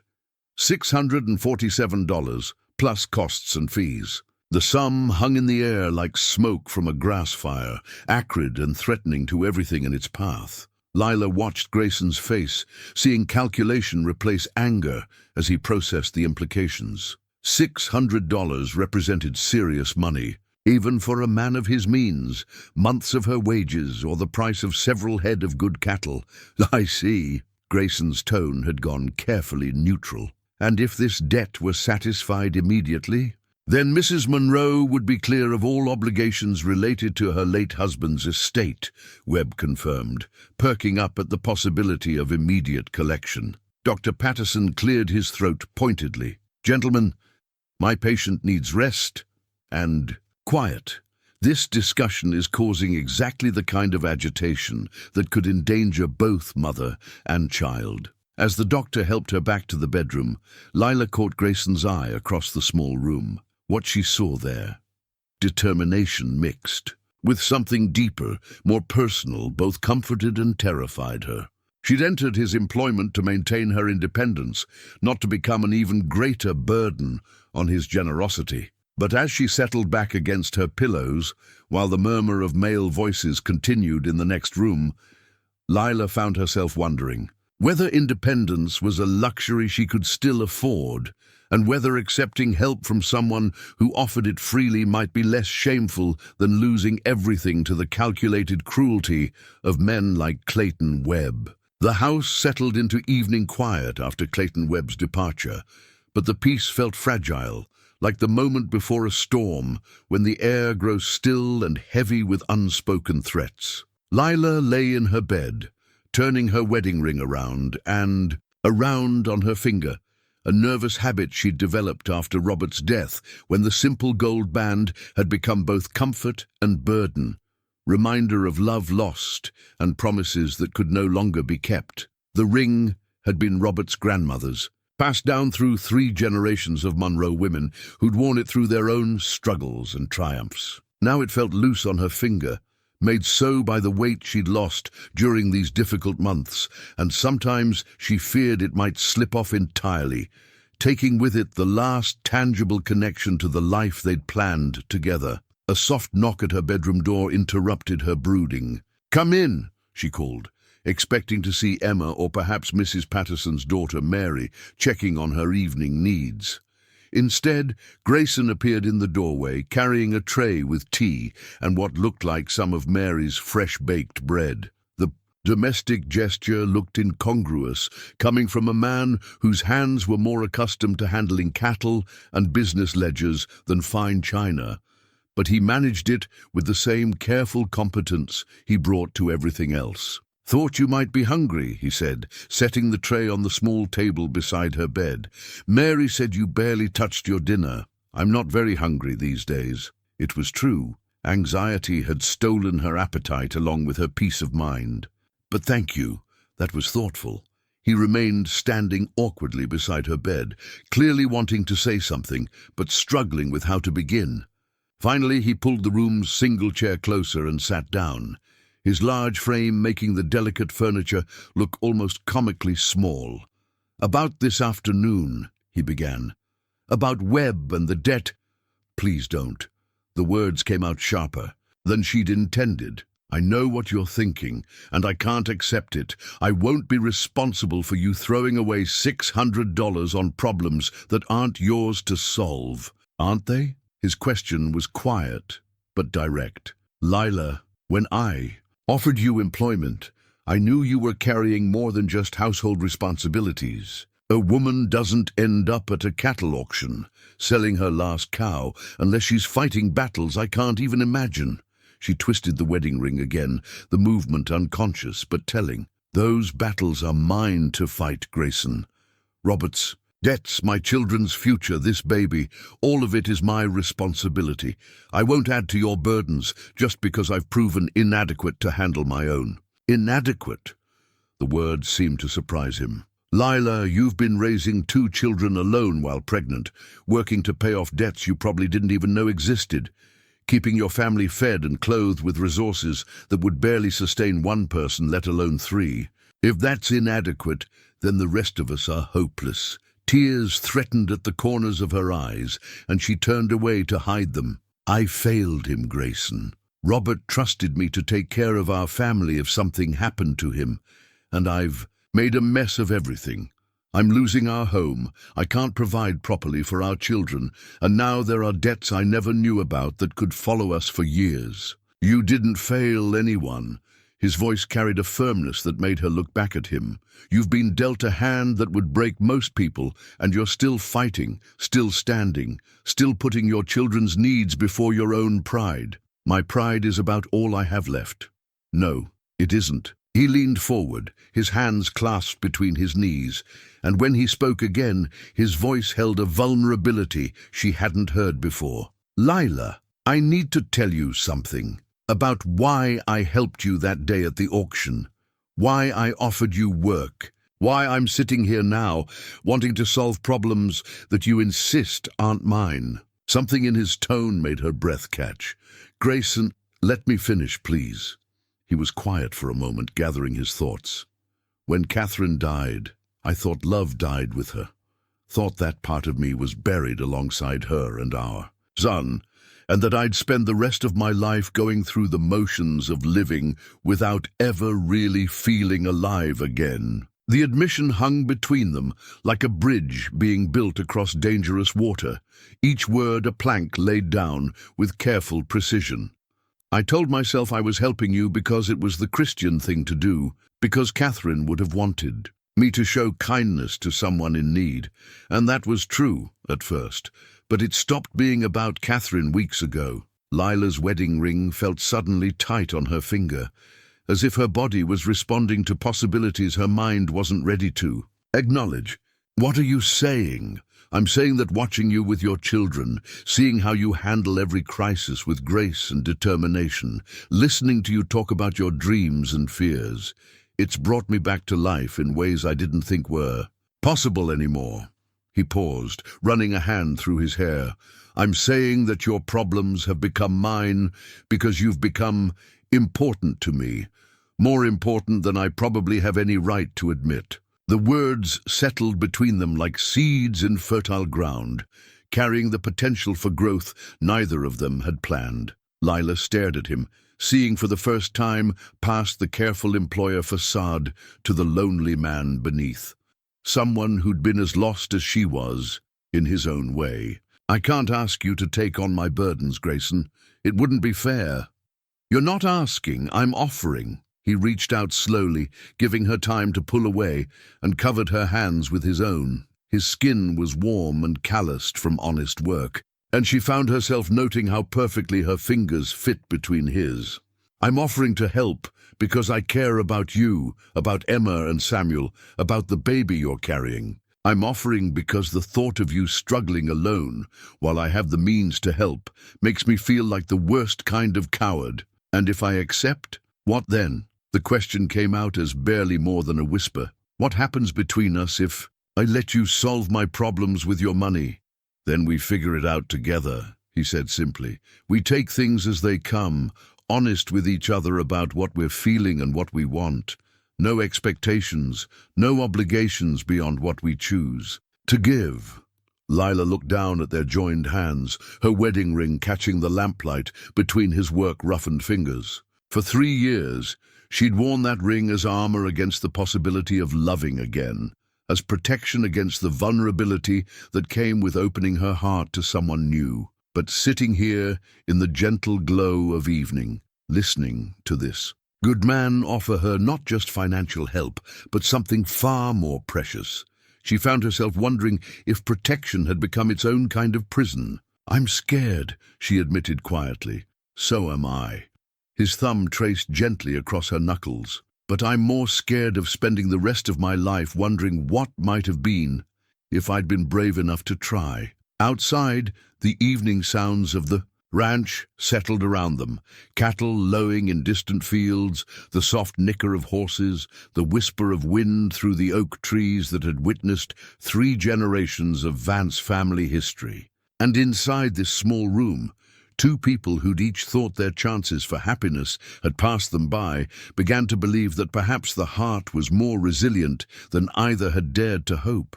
The storm arrived without warning on Saturday evening, sweeping across the Oklahoma plains with the sudden violence that made frontier life both beautiful and treacherous. Lila felt it building in her bones before the first clouds appeared, a restless energy that made the baby kick and her skin prickle with electricity. She'd grown up reading weather signs like scripture, understanding that survival often depended on recognizing nature's moods before they turned deadly. "Mama, the sky looks green," Emma observed from the bedroom window where she'd been reading aloud to help pass the long hours of bed rest. Her 8-year-old voice carried the particular tone children used when they sensed adult concern beneath. Surface calm. Lila struggled to sit up, peering past her daughter toward the western horizon where bruised clouds were building into towering thunderheads that seemed to scrape the belly of heaven itself. The air had gone still, with that peculiar quality that preceded the worst storms, and she could see Grayson's ranch hands moving with urgent purpose as they secured equipment and drove cattle toward shelter. "Where's Samuel?" she asked, fighting. The urge to get up and take charge of preparations herself, in the barn with Mr. Grayson looking at the new colt. Emma moved away from the window as the first rumble of thunder rolled across the land like a giant's bowling ball. Should I go get him? Before Lila could answer, the front door burst open, and Grayson's voice filled the small house with calm authority. Ladies, we're about to have some serious weather. Emma, I need you to help your mother gather what you might need if we have to move to the root cellar. The root cellar. Lila's stomach clenched with more than pregnancy discomfort. The underground shelter behind the main house was solid enough to withstand anything nature could throw at it. But the thought of descending those steep stone steps in her condition made her head spin. Grayson appeared in the bedroom doorway with Samuel at his side, both of them slightly damp from the first fat raindrops that preceded the storm's fury. How are you feeling? Can you walk if we need to get to shelter?" The wind picked up with sudden ferocity, rattling the windows and sending loose objects tumbling across the yard. Through the glass, Lila could see the storm lantern hanging on the porch hook swinging wildly, its steady flame somehow maintaining courage against the chaos building around them. That lantern had guided countless travelers to safety over the years, a beacon of hope and guidance through troubled times. "All right, that's our signal," Grayson decided, as a particularly vicious gust shook the entire house. "We're moving to the cellar now before this gets worse." He helped Lila to her feet with gentle efficiency, one arm supporting her weight while Emma gathered their few essentials, blankets, water, the small tin of crackers Lila kept beside her bed. Samuel pressed close to his mother's side, his earlier excitement about the storm giving way to the instinctive fear all creatures felt when nature showed its teeth. The journey to the root cellar became an odyssey of 50 yards. Wind-driven rain lashed at them with stinging force, and Lila found herself leaning heavily on Grayson's strength as they made their way across ground that seemed to shift and slide beneath their feet. The storm lantern, retrieved by one of the ranch hands, bobbed ahead of them like a will-o'-the-wisp, leading them to sanctuary. The cellar itself was more comfortable than Lila had expected, lined with stone and timber, supplied with emergency provisions, and large enough to accommodate the small group that had gathered there. Besides themselves, Mrs. Patterson and her daughter Mary had taken shelter, along with 2 of the younger ranch hands who'd been caught too far from the bunkhouse when the storm struck. "Well, this is cozy," Mrs. Patterson observed with the dry humor that had carried her through decades of frontier living.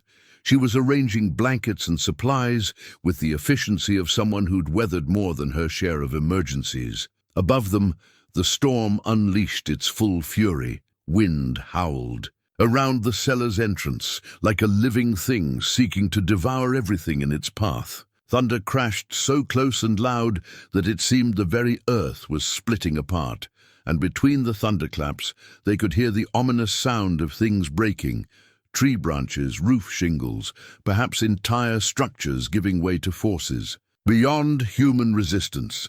Samuel crawled into Lila's lap, despite her pregnancy, seeking the comfort of familiar arms in the face of nature's violence. Emma sat pressed against her other side, trying to maintain her usual composure, but unable to hide the tremor in her hands when particularly vicious thunder shook the world above them. "Tell us a story, Mama," Samuel whispered against her shoulder, "like you used to when Papa was alive." The request caught her off guard, bringing back memories of evenings when Robert would handle the outside chores while she settled the children for sleep with tales of brave knights and clever princesses. Those stories had always ended with families, safe and troubles resolved, fairy tale certainties that real life rarely provided. "I don't know if I remember any good ones," she began, but Grayson's voice interrupted gently. "What about the story of the pioneer family who built their cabin in a valley where 3 creeks met?"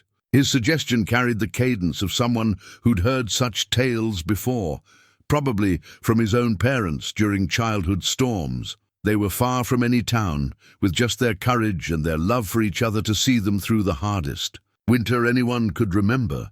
As he spoke, weaving a tale of survival and determination that felt both fantastical and deeply familiar, Lila found herself watching his face in the lantern's golden glow. Here was a man who understood that sometimes the greatest act of protection was offering hope when fear threatened to overwhelm, who knew that stories could be shelters as real as stone walls and timber beams. The baby moved restlessly in her womb, perhaps responding to the storm's energy or her own elevated heartbeat. Without thinking, she placed her hand over the spot where tiny feet pressed against her ribs and was surprised when Grayson's larger hand settled gently over hers. "Easy, little one," he murmured, his voice so low that only she could hear it.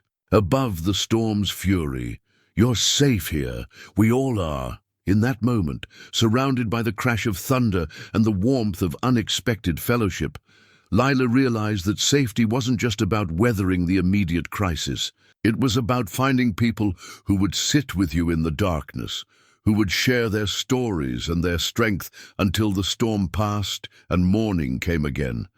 The wind continued to howl above them, but down in their small underground sanctuary, guided by the steady light of the storm lantern and warmed by the presence of those who cared, Lila began to believe that perhaps some shelters were stronger than any structure, built not of stone and timber, but of human kindness and the courage to love despite uncertainty. The storm had left its mark on more than just the landscape. As Lila slowly recovered from their night in the root cellar, news began filtering in from town about the broader damage. Roofs torn away, crops flattened, and several businesses facing ruin from the combination of wind and flooding. What she hadn't expected was the letter that arrived with Tuesday's mail, bearing the official seal of the Farmers' Trust Bank and carrying news that made Clayton Webb's debt collection seem like a minor inconvenience. Grayson found her sitting. At the kitchen table, the letter spread before her like evidence of some terrible crime, her face pale as winter sky. He'd been checking on her more frequently since the storm, officially concerned about her medical condition, but increasingly unable to hide his deeper worry for her well-being. "What is it?" He settled into the chair across from her, noting how her hands trembled slightly as she pushed the letter toward him. "Read it," she said quietly.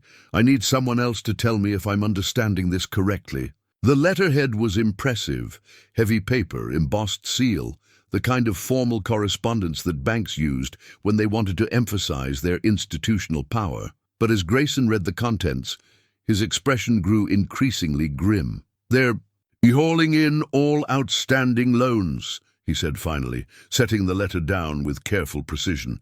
"Immediate payment required within 10 days, or they'll begin seizing assets to cover debts." "Not just mine," Lila clarified, her voice hollow. "Everyone who owes them money. The storm damage in Oklahoma City has apparently put them in a precarious position, and they're liquidating everything they can to stay solvent." The implications hit Grayson like a physical blow.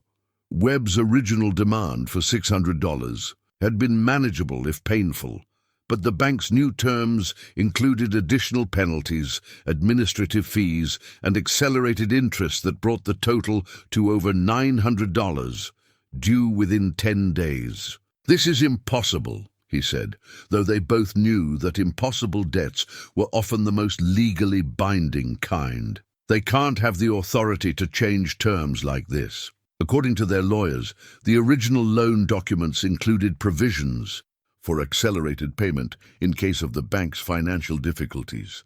Lila's laugh held no humor. "Robert probably never read that section carefully. I certainly never knew it existed." Through the kitchen window, they could see the damage the storm had wrought on the ranch itself, a barn roof that would need extensive repairs, fencing that had been flattened, and several head of cattle that had wandered off during the chaos and were still missing. Even for a man of Grayson's means, the timing couldn't have been worse. "I've been doing calculations," Lila continued, pulling out a sheet of paper covered with her careful figures. "Even if I could work full-time immediately, even if you paid, Me double wages. There's no way to raise that kind of money in 10 days. And that's assuming Dr. Patterson would clear me for normal activities, which he won't. Grayson studied her calculations, noting the meticulous way she'd explored every possible option. She'd even included the potential value of selling her few remaining possessions. Robert's tools, her mother's china, the jewelry box that represented the last tangible connection to her previous life. "What about my offer?" he asked carefully. "To help with the debt? $900, Grayson." She met his eyes across the table, and he saw something he'd never seen there before, not just fear, but defeat. That's more than most people see in 2 years. Even if you had that kind of money readily available, which the storm damage suggests you might not, I couldn't accept it. That's not borrowing from a friend, it's something else entirely. Something else entirely. They both understood what she meant, though neither was ready to speak it aloud. $900 was the kind of debt that bound people together permanently, that transformed relationships from choice into obligation. It was the kind of help that created dependencies. Neither of them had bargained for when their arrangement began. A knock at the door interrupted their discussion, and Emma's voice called out, "Mamai, Mr. Henderson from the bank is here to see you." Lila and Grayson exchanged glances. Henderson was the local banker, a man they'd both known for years. But his appearance at the ranch could only mean one thing. Word of the farmers' trust situation had reached Millfield, and the ripple effects were beginning to spread. "Send him in, sweetheart," Lila called, then turned to Grayson with resignation. "Whatever this is, it's probably going to make things worse." Henderson entered looking every bit as grim as his mission suggested. He was a small, neat man who'd built his reputation on conservative lending and community investment, but the lines around his eyes spoke of sleepless nights and impossible decisions. "Mrs. Monroe, Mr. Vance," he greeted them formally, then seemed to struggle with how to begin. "I'm afraid I have some difficult news about the current banking situation." "We've heard about Farmers Trust calling in their loans," Grayson said. "Is that affecting Millfield Bank as well?" "Indirectly, yes." Henderson settled his hat carefully on the table, buying time with the gesture. "Several of our largest depositors have withdrawn their funds to cover obligations to other institutions. We're facing a liquidity crisis that's forcing us to reassess our own loan portfolio." The euphemism hung in the air like smoke from a grass fire, carrying implications that made Lila's stomach clench. "What does that mean for the ranch?" she asked, though she suspected she already knew. "Mr. Vance, I'm very sorry, but we're going to need you to bring your property loan current within 30 days. The full balance, plus any outstanding interest." Grayson went very still. "How much are we talking about, James?" $1,400. Henderson's voice was barely above a whisper. "I know it's an impossible situation, Grayson. If there were any other way, $1,400. Combined with Lila's debt, they were looking at over $2,000 due in less than a month. More money than most families would see in 5 years of honest work. The number sat between them like a tombstone, marking the death of possibilities they'd barely begun to explore. "The storm damage alone will cost me $800 to repair," Grayson said quietly. "Even if I sold every head of cattle on the place, I couldn't raise that kind of cash quickly. What happens if we can't pay?" Lila asked, though she dreaded the answer. Henderson looked as miserable as a man delivering his own death sentence. "Foreclosure proceedings for both properties. The bank would take possession and sell everything to recover what they can. After Henderson left, Lila and Grayson sat in silence, each lost in contemplation of a future that had suddenly become as bleak as winter sky. Outside, the damage from the storm served as physical reminder of how quickly circumstances could change, how even the strongest structures could be torn apart by forces beyond human control. "I'm sorry," Lila said finally. "If I hadn't brought my problems here—" "Don't." Grayson's interruption was gentle but firm. "We're in this together now, whatever happens. That's what people do when they care about each other. They face the storms as partners. Partners. The word carried weight beyond friendship, beyond employer and employee, beyond even the growing attraction they'd begun to acknowledge. It suggested a future built on shared burdens and mutual support, if they could find a way to survive the present crisis. But as evening shadows lengthened across the damaged ranch, both of them wondered whether love alone would be enough to overcome the mathematical certainty of financial ruin that surrounded them like floodwater rising toward the levees of hope.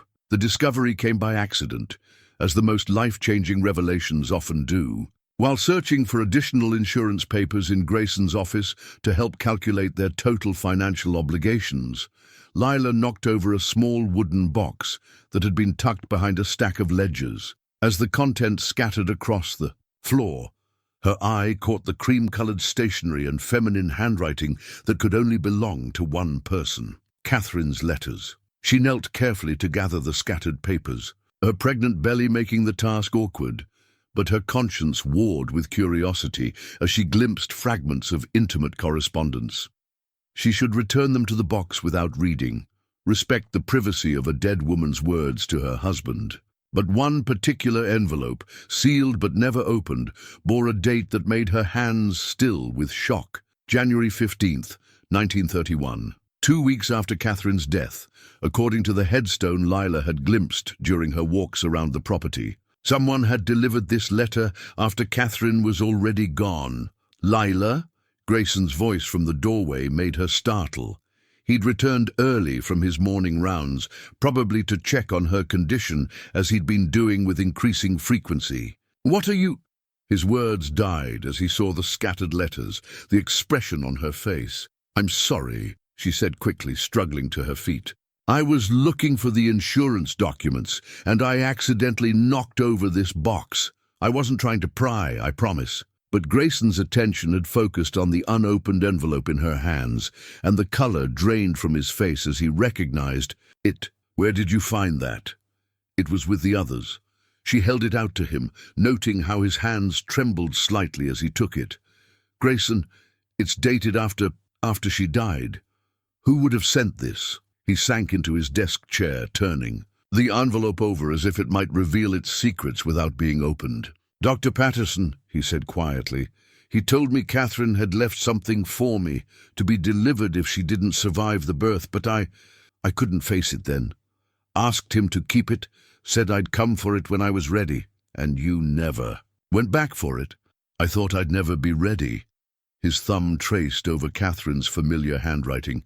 5 years, and I couldn't bring myself to read her final words. Seemed like opening it would make her death feel final somehow. Lila moved to the window, giving him space for whatever emotions the letter might bring. Outside she could see Emma and Samuel playing with the barn kittens, their laughter carrying on the autumn air like music from another, simpler world. The sight reminded her that life continued its forward motion, regardless of the ghosts that haunted the living.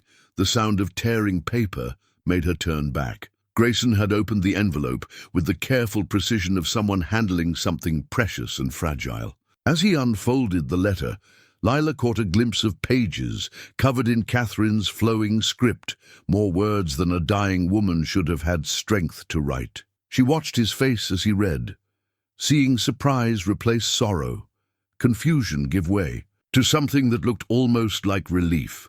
When he finished, he sat for a long moment in silence, the letter resting on his knees like a judgment rendered from beyond the grave. "What does it say?" she asked gently, though she wasn't sure she had the right to know. "She knew," he said, his voice wonderstruck.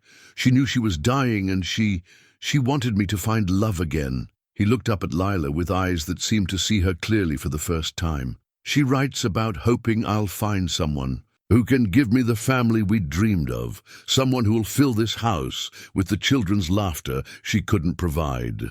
The words hit Lila like a physical blow. "So when you helped me at the auction, I thought I was honoring her memory by showing kindness to someone in need." His admission came out in a rush, as if the truth had been dammed up for too long. "But Catherine writes about more than just kindness, Lila. She describes the kind of woman she hopes I'll find, someone strong enough to handle frontier life, gentle enough to love other people's children as her own, brave enough to build something new from the ashes of loss.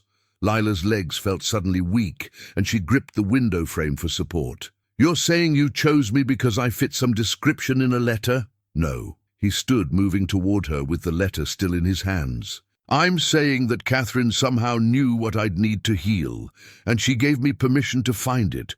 But my feelings for you, what's growing between us, that's real, Lila. That has nothing to do with anyone's expectations but our own. How can I be sure?" The question came out rougher than she'd intended, colored by all the times she'd trusted too easily and paid the price. "How can I know if you care for me, or if you're just following instructions from a dead woman? Because of this." He handed her the letter, his fingers brushing hers as she took it.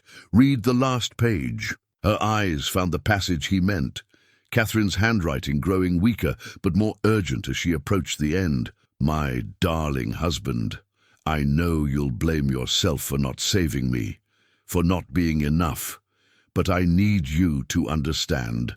My death is not your failure, just as my love for you was not your obligation. Promise me you won't spend your life paying penance for circumstances beyond your control. Promise me you'll choose happiness when it's offered, even if it comes in a form neither of us expected." The letter blurred as tears filled Lila's eyes. "She was releasing you from guilt, not matchmaking." "Exactly." Grayson's voice was soft, but certain. "She was telling me to live, not just exist, to love again when love found me, instead of turning away from it out of misplaced loyalty to the past." Lila sank into the chair beside his desk, the letter trembling in her hands. "I feel like I've been competing with a ghost this whole time, wondering if I could ever measure up to your perfect first wife." Catherine wasn't perfect. The admission seemed to surprise him as much as it did her. She was wonderful and bright and full of dreams, but she hated cooking, couldn't sew a straight seam to save her life, and had absolutely no patience for the practical details of running a household. We loved each other deeply, but we weren't perfect partners. "And you think we could be?" "I think we already are in ways that matter." He knelt beside her chair, taking her hands in his weathered ones. "You've made this house feel like a home again, made me remember what it's like to have someone to share the daily burdens and small joys with. You've shown me that loving again doesn't diminish what I had with Catherine. It honors it by proving that the heart has room for more than one great love. The hidden last will and testament, for that's what Catherine's letter truly was, lay between them like a bridge connecting past and future. In giving Grayson permission to love again, she'd also given Lila permission to stop feeling like an intruder in another woman's life. "The debt," Lila said suddenly, remembering the financial crisis that had driven her to search for insurance papers in the first place. "Even with Catherine's blessing, we still have $2,000 we can't pay." "Then we'll face that together too," Grayson said firmly. "Whatever happens, we'll meet it as partners, not as separate people carrying separate burdens." As if summoned by their need for hope, Emma's voice drifted through the window. "Mama, come see! Samuel taught the kitten to sit like a dog." Life calling to life, demanding that they step out of the shadows of the past and into whatever future they had the courage to build together. The labor pains began at dawn on a Thursday morning, 3 weeks before Dr. Patterson had predicted, and on the same day, Clayton Webb was scheduled to return for his final debt collection. Lila woke to a tightening sensation across her belly that felt different from the false alarm she'd experienced over the past month. Deeper, more insistent, carrying the unmistakable message that her body had decided it was time, regardless of external circumstances. "Grayson," she called softly, knowing he'd be in the kitchen starting his morning coffee. Within moments, his boots sounded on the wooden floor, and he appeared in her doorway with the alert expression of someone who'd learned to read the subtle signs of crisis. "The baby?" "I think so." Another contraction built slowly, making her grip the bedsheet until her knuckles went white. "They're coming regular now, about 10 minutes apart." He was already moving, his practical nature taking charge of logistics while she focused on breathing through the pain. "I'll send one of the hands for Dr. Patterson and Mrs. Henderson. Emma can take Samuel to the main house while we get things ready here." "No." The word came out sharper than she'd intended. "Not Mrs. Henderson. Send for Mrs. Patterson and her daughter Mary, and ask if any of the other ranch wives can come. Women I trust." The exclusion of Mrs. Henderson was deliberate. The banker's wife had made her disapproval of their arrangement clear enough at church, and Lila wouldn't have that woman's judgment in the room while she was at her most vulnerable. Childbirth was intimate and dangerous enough without adding social hostility to the mix. As word spread through the small ranch community, Lila was surprised by the response. Within 2 hours, her small bedroom had become a gathering place for women who might whisper about her situation in other circumstances, but who set aside gossip when faced with the ancient ritual of bringing new life into the world. Mrs. Patterson arrived with her medical knowledge and calm efficiency, followed by Mary with armloads of clean linens. Tom Garrett's wife, Sarah, appeared with soup and bread, her earlier husband's rude comments apparently forgotten in the face of female solidarity. "Where's Dr. Patterson?" Lila asked between contractions, noting that the pains were coming closer together now, giving her less time to rest between waves. "Storm took out the bridge on Miller's Creek," Mrs. Patterson explained, checking Lila's progress with practiced hands. "He's trying to find another route, but it could be hours before he gets through." Hours. The baby wasn't going to wait hours. Lila could feel the child's urgent descent, the way her body was opening and preparing whether she felt ready or not. Emma sat quietly in the corner, having refused to leave despite Grayson's gentle suggestions that she might be more comfortable elsewhere. At 8 years old, she was approaching an age where witnessing birth might be educational rather than traumatic, and her steady presence provided comfort to her mother. "Tell me about the baby blanket," Lila gasped during a brief respite between contractions. The soft blue blanket lay folded on the dresser, hand-stitched by Mrs. Patterson's daughter Mary, with the careful attention that rural women brought to preparing for new life. Each tiny stitch represented hope, the belief that this child would live and thrive despite being born into uncertain circumstances. "Made it from cotton grown right here in Oklahoma," Mary said proudly, smoothing the delicate fabric. "Mama taught me the pattern. It's the same one she used for all her babies." The talk of babies and patterns helped distract Lila from the building intensity of her labor, but the distraction became impossible to maintain as the contractions grew stronger and closer together. She found herself gripping Sarah Garrett's hand on one side and Mrs. Patterson's on the other, drawing strength from the circle of women who'd gathered to support her through this ancient trial. "I can see the head," Mrs. Patterson announced with satisfaction. "Just a few more pushes, Lila. Your baby's almost here." In the main room, Lila could hear the rumble of male voices, Grayson pacing and probably wearing a path in the wooden floor, the ranch hands offering awkward comfort, and unfortunately, the arrival of Clayton Webb demanding payment that couldn't be delayed for something as inconvenient as childbirth. "Mrs. Monroe," Webb's voice carried through the thin walls with its characteristic lack of sympathy. "I'm afraid I can't extend the deadline, regardless of your current situation. The debt is due today, or I'll have to begin seizure proceedings." "Get him out of here," Sarah Garrett hissed, with the protective fury that women showed when one of their own was threatened. "Man has no business conducting collection business while a woman's in labor." But Lila barely heard the argument building.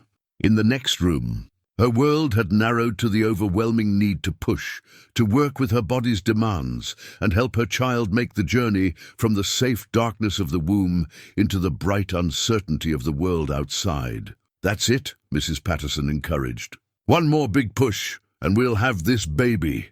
The final contraction built like a wave, gathering strength from the depths of the ocean, carrying with it every ounce of effort Lila possessed. She pushed with the desperate intensity of someone fighting for two lives, and suddenly the pressure released in a rush of relief so profound it left her gasping. The baby's first cry filled the room like music, strong and indignant and absolutely perfect. Mrs. Patterson lifted the squirming infant, checking quickly to ensure all was well, before placing the child on Lila's chest. "A son," she announced with the satisfaction of a job well done. "Healthy and whole, with good, strong lungs. Robert's son, the child they'd dreamed of but that Robert would never hold." Lila touched the baby's tiny fingers, marveling at the perfect miniature nails and the way he gripped her finger with surprising strength. Here was the future made manifest, the hope that had sustained her through months of struggle and uncertainty. "He's beautiful," Emma whispered, moving closer to examine her new brother with the careful reverence children showed toward babies. "What will we call him?" "James," Lila said without hesitation, after his father's middle name and Dr. Patterson, who's helped us so much. From the main room came the sound of raised voices as Grayson apparently reached the end of his patience, with Webb's insistence on conducting business during a family crisis. But in the bedroom, surrounded by women who'd set aside their differences to help bring new life safely into the world, Lila felt a peace she hadn't known in months. Baby James, wrapped in his soft blue blanket and cradled against his mother's heart, represented more than just the successful completion of pregnancy. He was proof that love could create something beautiful, even in the midst of loss and uncertainty, that hope could take physical form and demand a place in the world regardless of what practical difficulties surrounded his arrival. The debt collector could wait. The banks could pursue their legal remedies. The future remained as uncertain as ever, but holding her newborn son, while surrounded by women who'd chosen compassion over judgment, Lila felt ready to face whatever challenges lay ahead with the fierce protectiveness that only motherhood could provide. The confrontation that would determine their future began in the main room of their small quarters, while Lila rested with baby James sleeping against her chest. Through the bedroom door, she could hear Grayson's voice rising with controlled anger as he faced down Clayton Webb, whose persistence in pursuing debt collection during childbirth had finally pushed even the most patient man past his limits. "You have exactly 5 minutes to conduct your business and leave this property," Grayson was saying, his tone carrying the quiet authority that made grown men step carefully.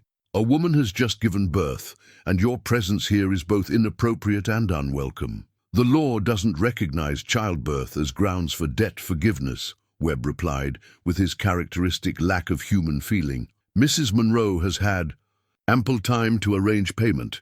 The debt is due today in full, or I begin seizure proceedings immediately." Lila carefully transferred baby James to Emma's eager arms and struggled to her feet, ignoring the weakness that followed labor and the protest from muscles that had just completed the hardest work of their lives. Mrs. Patterson moved to support her, but Lila shook her head with gentle determination. "This is my debt," she said quietly.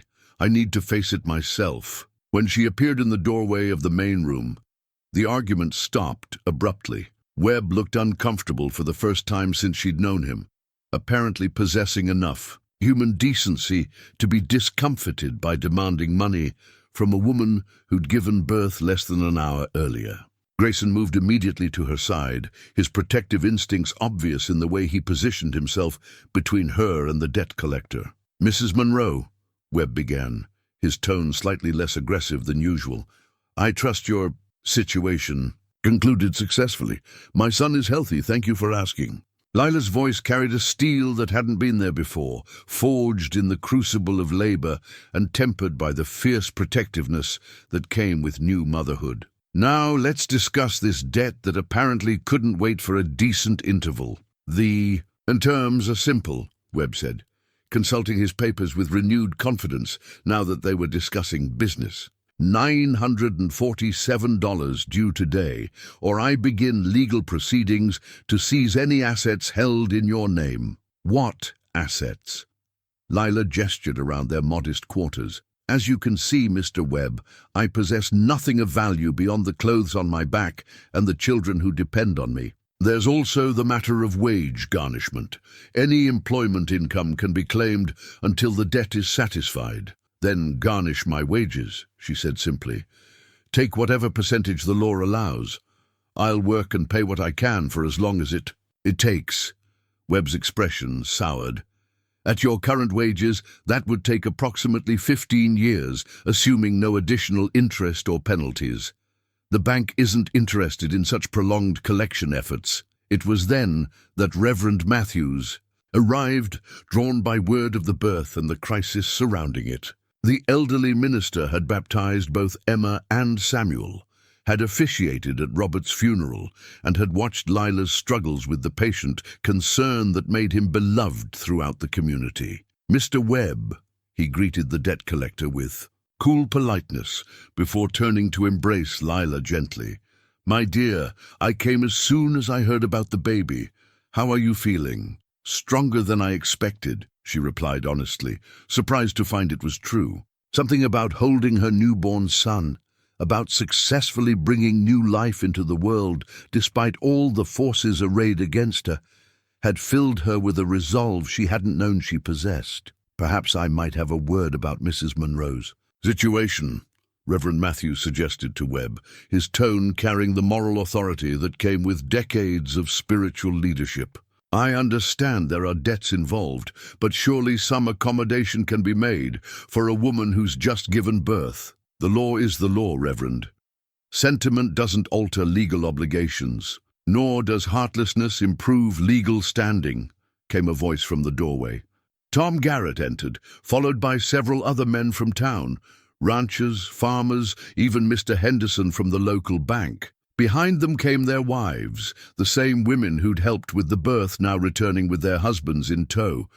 What's this about? Webb demanded, clearly uncomfortable with the growing crowd.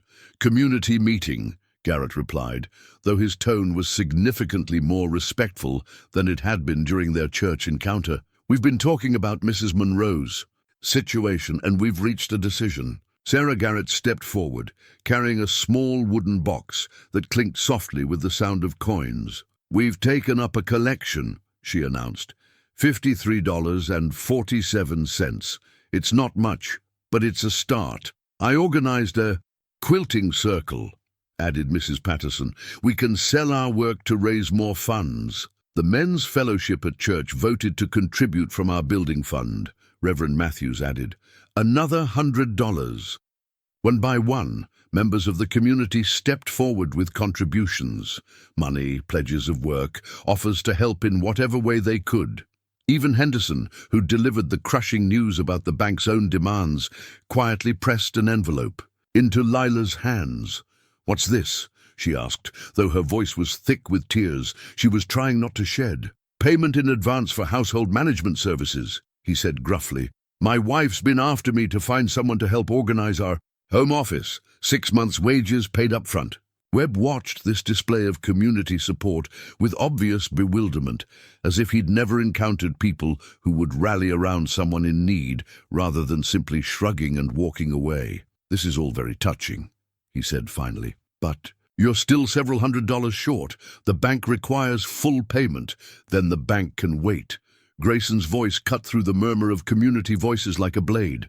Because I'm prepared to make Mrs. Monroe an offer that changes everything. He reached into his vest pocket and withdrew a folded document, a marriage certificate, blank except for his signature.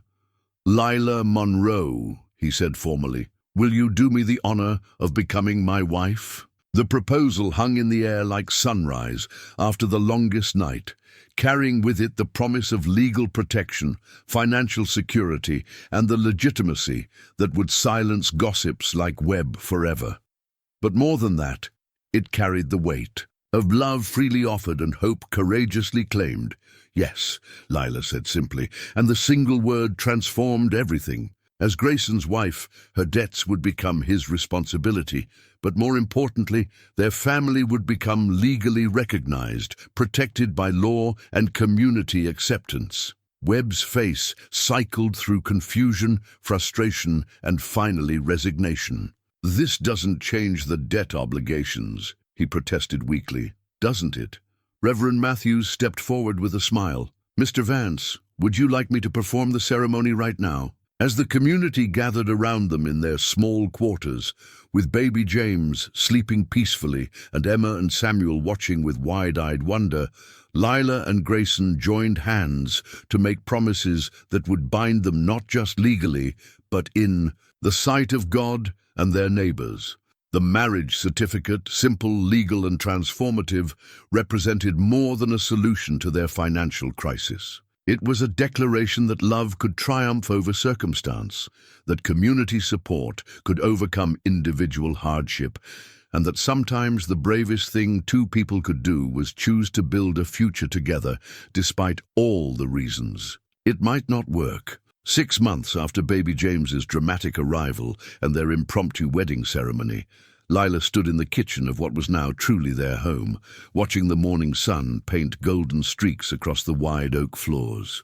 The same kitchen where she'd once prepared meals as an employee now served as the heart of a family that had grown and flourished beyond anything she dared to hope during those desperate days at the county auction. James, now a sturdy 6-month-old, with his father's dark hair and his mother's determined chin, sat in the wooden high chair that Grayson had crafted during the winter months, banging a spoon against his feeding tray with the concentrated enthusiasm that babies brought to their exploration of the world. The sound echoed through the house like a drumbeat of contentment, mixing with Emma's patient voice as she helped Samuel with his morning lessons at the kitchen table. "Mama?" James dropped his spoon again, Samuel announced with the 8-year-old's mixture of exasperation and affection that had characterized his relationship with his baby brother from the beginning. "Then pick it up for him, sweetheart," Lila replied, her hands busy with preparing Grayson's breakfast. "He's still learning how to hold things properly." The routine had become as natural as breathing, this rhythm of family life that encompassed everything from Samuel's boundless energy to Emma's growing maturity to James's innocent demands for attention. Even Grayson had settled into his role as father and husband with the same steady competence he brought to ranch management, though Lila sometimes caught him watching the children with an expression of wonder, as if he still couldn't quite believe. His house had filled with the laughter Catherine had hoped he'd find. The sound of boots on the porch announced his return from the morning livestock check, and Lila felt the familiar flutter of happiness that still surprised her with its intensity. 6 months of marriage had not diminished the quiet joy she found in his daily presence, in the way he kissed her forehead each morning before heading out to work, in the gentle way he handled James during the baby's fussy evening hours. "Morning, family," he said as he entered, removing his hat and hanging it on the peg by the door. The casual possessiveness in the word family never failed to warm her heart. "James, are you giving your mama trouble already?" the baby responded, with a delighted squeal, and reached his chubby arms toward Grayson, who scooped him up with the confident ease of someone who'd discovered a natural talent for fatherhood. The sight of this strong, capable man cradling her infant son with such tender care still had the power to make Lila's throat tight with emotion. "Mr. Henderson stopped by while you were at the north pasture," she said, settling his breakfast plate before him while he balanced James on his knee. "The final payment went through without any problems. We're officially debt-free as of yesterday." The relief in his smile was genuine, though the financial crisis that had once threatened to destroy them now seemed like something from another lifetime. The community support that had rallied around them during their crisis had evolved into lasting friendships and business relationships that benefited everyone involved. Henderson's wife had indeed hired Lila to organize their household accounts. Several other families had requested similar services, and the extra income had helped them recover more quickly than anyone had expected. "What did he say about a property expansion?" Grayson asked, cutting his eggs with one hand while James tried to grab his fork with determined baby fingers. The Morrison place is definitely for sale, and he thinks we can get favorable terms on the loan. Lila settled into her own chair, noting how natural it felt to discuss business decisions as partners rather than as employer and employee. 300 acres of good grazing land, and the house could be fixed up for one of the married ranch hands.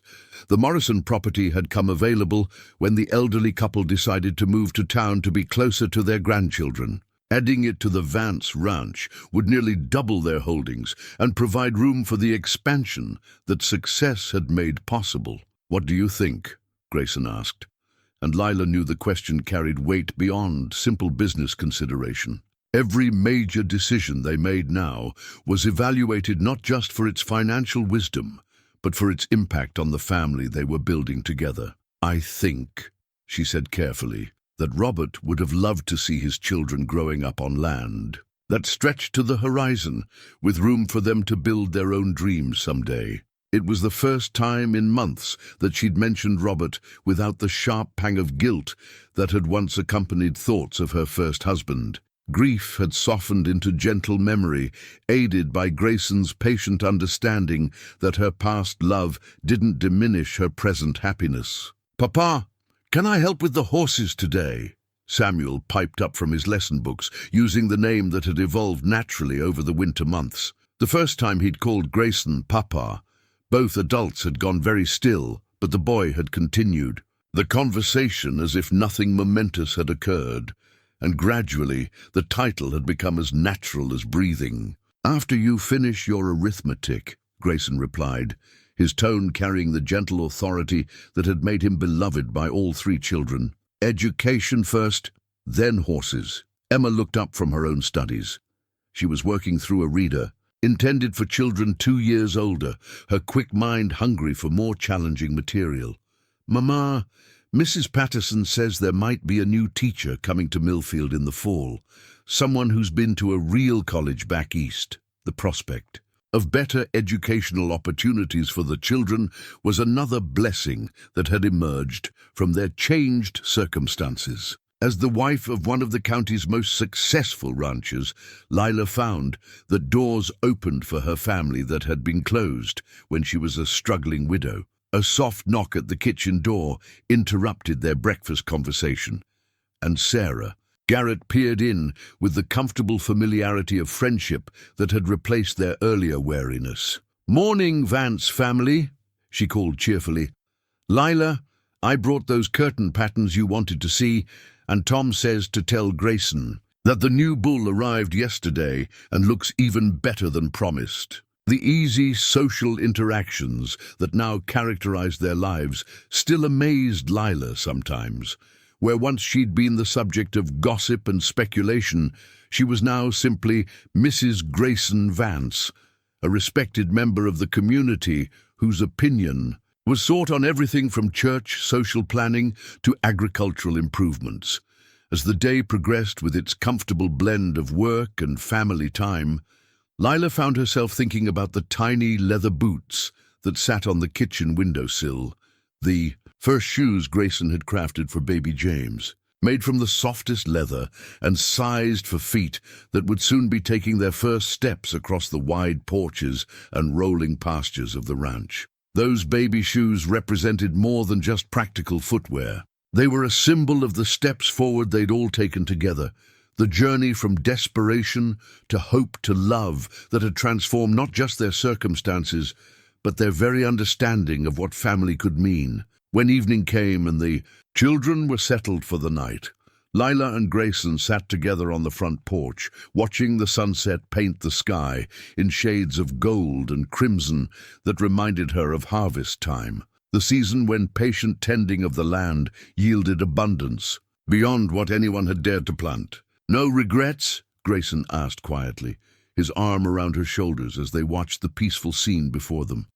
"None," she replied, and meant it completely. "Though, if you'd told me a year ago that I'd be sitting here as your wife watching our children play in the yard of the finest ranch in 3 counties, I'd have thought you'd lost your mind." "Our children," he repeated, and she heard the wonder in his voice that still accompanied that phrase. "I like the sound of that. In the distance, cattle lowed contentedly in pastures that stretched toward a horizon bright with promise. Inside, the house, 3 children slept safely in beds that would always be theirs. And on the porch of a home, built with love and sustained by hope, 2 people who'd found each other in the most unlikely circumstances continued the ancient human work of building a future one day at a time. The baby's first shoes sat in their place of honor, waiting for the moment when James would take his first independent steps into a world that had been transformed by courage, community, and the unshakable belief that love could indeed conquer even the most impossible obstacles.